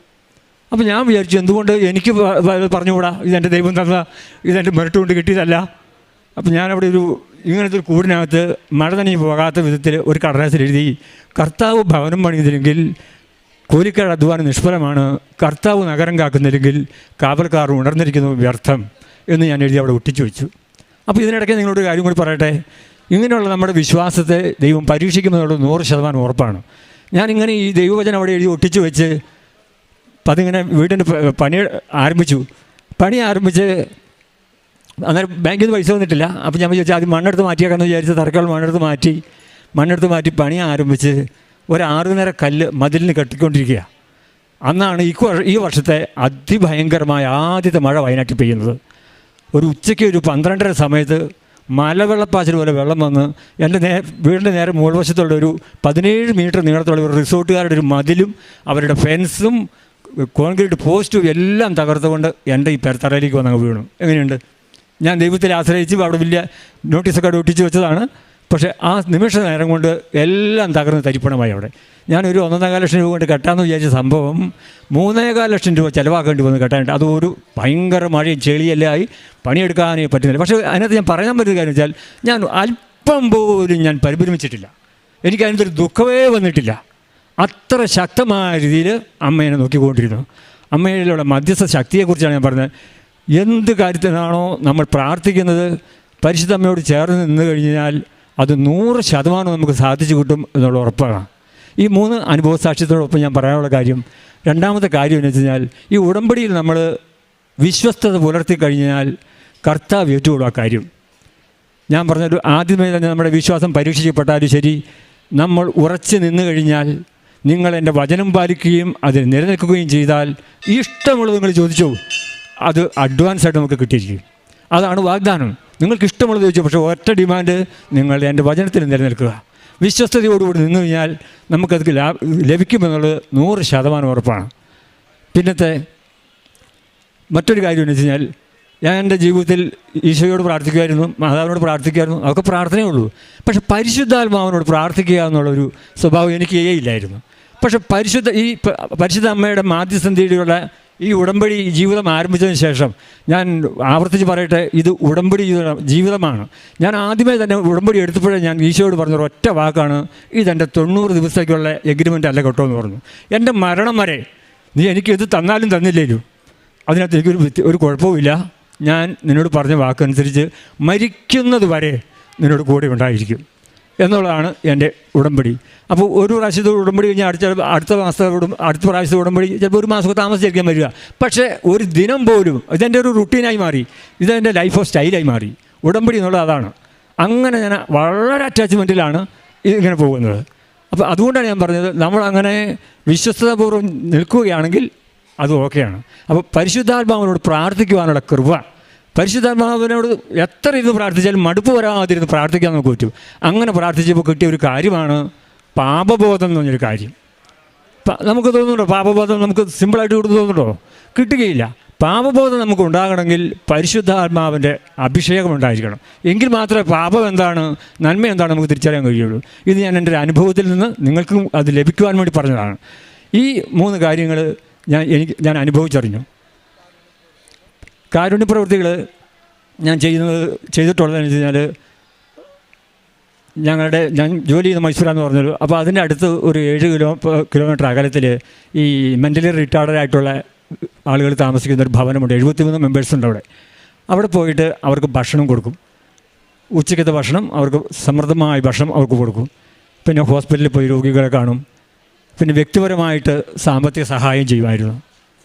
പിന്നെ പ്രേക്ഷിത പ്രവർത്തനം എന്ന് പറഞ്ഞാൽ യൂട്യൂബ് അച്ഛൻ്റെ ധ്യാനം സംബന്ധിക്കും, അത് ഷെയർ ചെയ്ത് കൊടുക്കും. അതോടൊപ്പം തന്നെ ഒട്ടനവധി ആളുകൾക്ക് ഞാൻ എൻ്റെ ജീവിതാനുഭവം പങ്കുവെച്ച് കൊടുക്കും. ഞാൻ എൻ്റെ ഡിപ്പാർട്ട്മെൻറ്റിലുള്ള അക്രൈസ്തവരായ കന്നഡക്കാരെ 2 പ്രാവശ്യത്തെ വരവിൽ 8 ഫാമിലി ഞാനിവിടെ കൊണ്ടുവന്ന് ഉടമ്പടി എടുപ്പിച്ചിട്ടാണ് കൊണ്ടുപോയത്. അവർക്ക് എങ്ങനെ ഉടമ്പടി എടുക്കാൻ തോന്നിയെന്നറിയാമോ? എൻ്റെ അവരോടുള്ള അപ്രോച്ച്മെൻറ്റ് കണ്ടിട്ടാണ് ഈ സണ്ണി സാർ എന്താണ് മറ്റുള്ള സ്റ്റാഫിൽ നിന്നുള്ള ഡിഫറൻസ് എന്താണെന്ന് അവർക്ക് എന്നിൽ മനസ്സിലായതുകൊണ്ടാണ് എൻ്റെ കൂടെ വന്ന് ഇവിടെ നിന്ന് ഉടമ്പടി എടുത്ത് 2 പ്രാവശ്യമായിട്ട് 8 ഫാമിലി വന്ന് ഉടമ്പടി എടുത്തു. അവർക്കൊക്കെ ഞാൻ കന്നഡ ബൈബിൾ വാങ്ങി കൊടുത്തു. ബൈബിൾ വാങ്ങിയിട്ട് ഞാൻ പറയും, നിങ്ങൾ ഇത് വായിക്കുക, ഇത് വായിച്ചു കഴിഞ്ഞാൽ നിങ്ങളുടെ ജീവിതത്തെ മാറ്റിമറിക്കുമെന്ന് പറഞ്ഞു. അത് അവർക്ക് അതിനകത്തൊരു 2 ഫാമിലീസിന് ആദ്യത്തെ മാസം തന്നെ അനുഭവം ഉണ്ടായി. അവർ പിറ്റത്തെ മാസം തന്നെ ഇവിടെ വന്ന് ഉടമ്പടി എടുത്തു. ഇവിടെ അച്ഛൻ്റെ അടുത്ത് തന്നെ ഇത് എഴുതി തന്നിട്ടുണ്ട്. അത് പിറ്റേ ദിവസം പറയാമെന്ന് പറഞ്ഞ് പോയതാണ്. അവർ വന്നില്ല, അവർക്ക് വരാൻ പറ്റിയില്ല. അതുകൊണ്ട് അങ്ങനെ അതൊരു പ്രേക്ഷിത പ്രവർത്തനമായിട്ട് ചെയ്യുന്നുണ്ട്. പിന്നെ കന്നഡ ഭാഷയിലുള്ള കൃപാസന പത്രം, നമ്മുടെ മലയാള ഭാഷയിലുള്ള കൃപാസന പത്രം, ഇത് ഞാൻ വ്യക്തികൾക്കായിട്ടും, കന്നഡ ഭാഷയിലുള്ളത് കമ്പനി തന്നെ കൊടുക്കും, മലയാള ഭാഷയുള്ളത് ഞങ്ങളുടെ നാട്ടിൽ വന്നിട്ട് ഓരോ വീടുകളിൽ കൊണ്ട് കൊടുക്കും. പിന്നെ ഞാൻ ആരെയൊക്കെ ഇവിടെ കൂട്ടിക്കൊണ്ട് വരുന്നുണ്ടോ അവർക്കൊക്കെ വേണ്ടിയിട്ട് ഞാനൊരു മെൻറ്ററായിട്ട് നിന്നുകൊണ്ട് എൻ്റെ പ്രാർത്ഥനയിൽ എല്ലാ ദിവസവും അവർക്ക് വേണ്ടി, എനിക്ക് വേണ്ടി ഞാൻ പ്രാർത്ഥിക്കുന്നതിനേക്കാൾ അധികമായിട്ട് അവർക്ക് വേണ്ടി പ്രാർത്ഥിക്കും. കൃത്യമായിട്ട് അതിന് ഫലം കിട്ടുന്നുമുണ്ട്, കൃത്യമായിട്ട് അതിനൊരു മാറ്റം പോലുമില്ല. അപ്പോൾ നമുക്ക് അങ്ങനെ മറ്റുള്ളവർക്ക് വേണ്ടി പ്രാർത്ഥിക്കുവാനായിട്ട് നമുക്ക് അങ്ങനെ ഒരു കൃപ കിട്ടണമെങ്കിൽ പരിശുദ്ധാത്മാവിനോട് നമ്മൾ വ്യക്തിപരമായിട്ട് വളരെ അടുത്തിരിക്കുക. അപ്പോൾ നമുക്കത് കൃത്യമായിട്ട് കിട്ടും.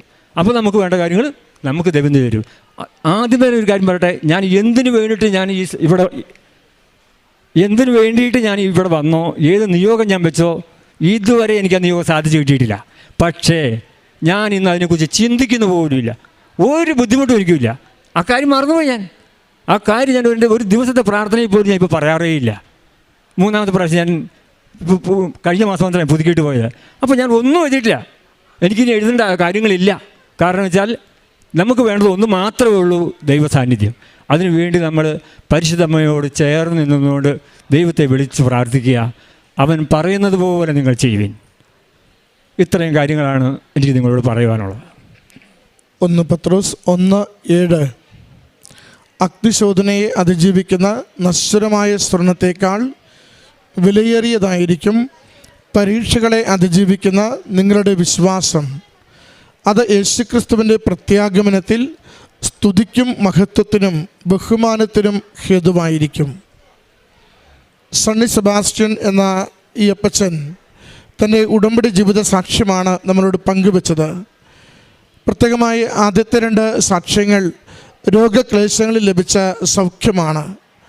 സ്പൈനൽ കോഡിൻ്റെ ഒരു രോഗ ചികിത്സയ്ക്ക് അവിടെ വന്ന ഒരു 2-3 കിലോ ഭാരമുള്ള വേദന, അത് അമ്മ മാതാവിൻ്റെ ഉടമ്പടി നേർച്ച വസ്തുക്കളുടെ ഉപയോഗത്തിലൂടെ മാറിപ്പോയത്. അതുപോലെ തന്നെ സഹോദരനുണ്ടായ മറ്റൊരു വെരിക്കോസുമായി ബന്ധപ്പെട്ട ഒരു രോഗത്തിൻ്റെ ക്ലേശങ്ങൾ, അതും പൂർണ്ണമായും അമ്മ മാതാവിൻ്റെ ഉടമ്പടി നേർച്ച വസ്തുക്കളുടെ സൗഖ്യപ്പെട്ടതാണ് ആദ്യം സാക്ഷ്യപ്പെടുത്തിയത്. 3ാമത്തെ സഹോദരൻ പങ്കുവച്ചത് ഒരു ഭവനം നിർമ്മിക്കുവാൻ വേണ്ടിയുള്ള ലോണിന് വേണ്ടിയുള്ള പരിശ്രമമാണ്. സഹോദരൻ അത് എടുത്തു പറയുന്നുണ്ട്. കാരണം അധികം ഇനി റിട്ടയർ ചെയ്യുവാൻ നാളുകളൊന്നുമില്ല, അതുകൊണ്ട് തന്നെ ലോൺ അനുവദിക്കുവാൻ യാതൊരു മെറിറ്റുമില്ല. എങ്കിലും അമ്മ മാതാവിൻ്റെ തിരുനടയിൽ നിയോഗം സമർപ്പിച്ച് ഉടമ്പടിയിൽ അത് സമർപ്പിച്ചു പോവുകയും ഉടമ്പടി ജീവിതം ഏറ്റവും വിശ്വസ്തതയോടെ ദൈവശരണത്തോടുകൂടി മുന്നോട്ട് നയിക്കുകയും ചെയ്തപ്പോൾ ബാങ്കിലെ ഒരു മാനേജർ തന്നെ നിരന്തരം താല്പര്യപ്പെട്ട് എല്ലാ കാര്യങ്ങളും ക്രമീകരിച്ചുകൊണ്ട് ആ ലോൺ സാങ്ഷനാക്കി കൊടുക്കുന്നതിനും ആ ഭവന നിർമ്മാണത്തിലേക്ക് കുടുംബത്തെ കൊണ്ടുവന്നെത്തിക്കുന്നതിനും അമ്മ മാതാവ് സഹായിച്ചതിനെയാണ് സാക്ഷ്യപ്പെടുത്തിയത്. സഹോദരൻ സാക്ഷ്യത്തിൽ പങ്കുവച്ചു, നമ്മൾ ഒരു നിയോഗം അമ്മയിൽ ആശ്രയിച്ച് ജീവിച്ച് മുന്നോട്ട് പോകുമ്പോൾ അതെപ്പോഴും സ്മൂത്താകണമെന്നില്ല. ചിലപ്പോഴൊക്കെ വലിയ പ്രതിസന്ധികളിലൂടെ കടന്നു പോകാം. കുടുംബം അനുഭവിച്ച വലിയൊരു പ്രതിസന്ധിയെ സൂചിപ്പിച്ചു. എങ്കിലും എൻ്റെ വിശ്വാസം ക്ഷയിച്ചില്ല, അമ്മയിലുള്ള ആശ്രയത്വം ഞാൻ ഉപേക്ഷിച്ചില്ല. കൂടുതൽ സ്നേഹത്തോടുകൂടി ശരണപ്പെടുകയും എൻ്റെ ജീവിത വിഷയങ്ങളുടെ മേൽ അമ്മ മാതാവ് നിരന്തര സഹായം നൽകി എന്നെ വഴി നടത്തുകയും ചെയ്തു. ഉടമ്പടി വിശ്വസിക്കുന്നവർക്ക് ദൈവാനുഗ്രഹം കൈമാറുന്നതാണ്. വിശ്വസ്തതയിൽ ജീവിക്കുന്നവർക്ക് ദൈവ സാന്നിധ്യം അനുഭവമായി എപ്പോഴും ലഭിക്കുന്നതാണ്. ഈ സഹോദരനും കുടുംബത്തിന് ലഭിച്ച എല്ലാ ബോധ്യങ്ങൾക്കും, പ്രത്യേകിച്ച് നിയോഗങ്ങൾ അനുഗ്രഹമായി ലഭിച്ചതിനും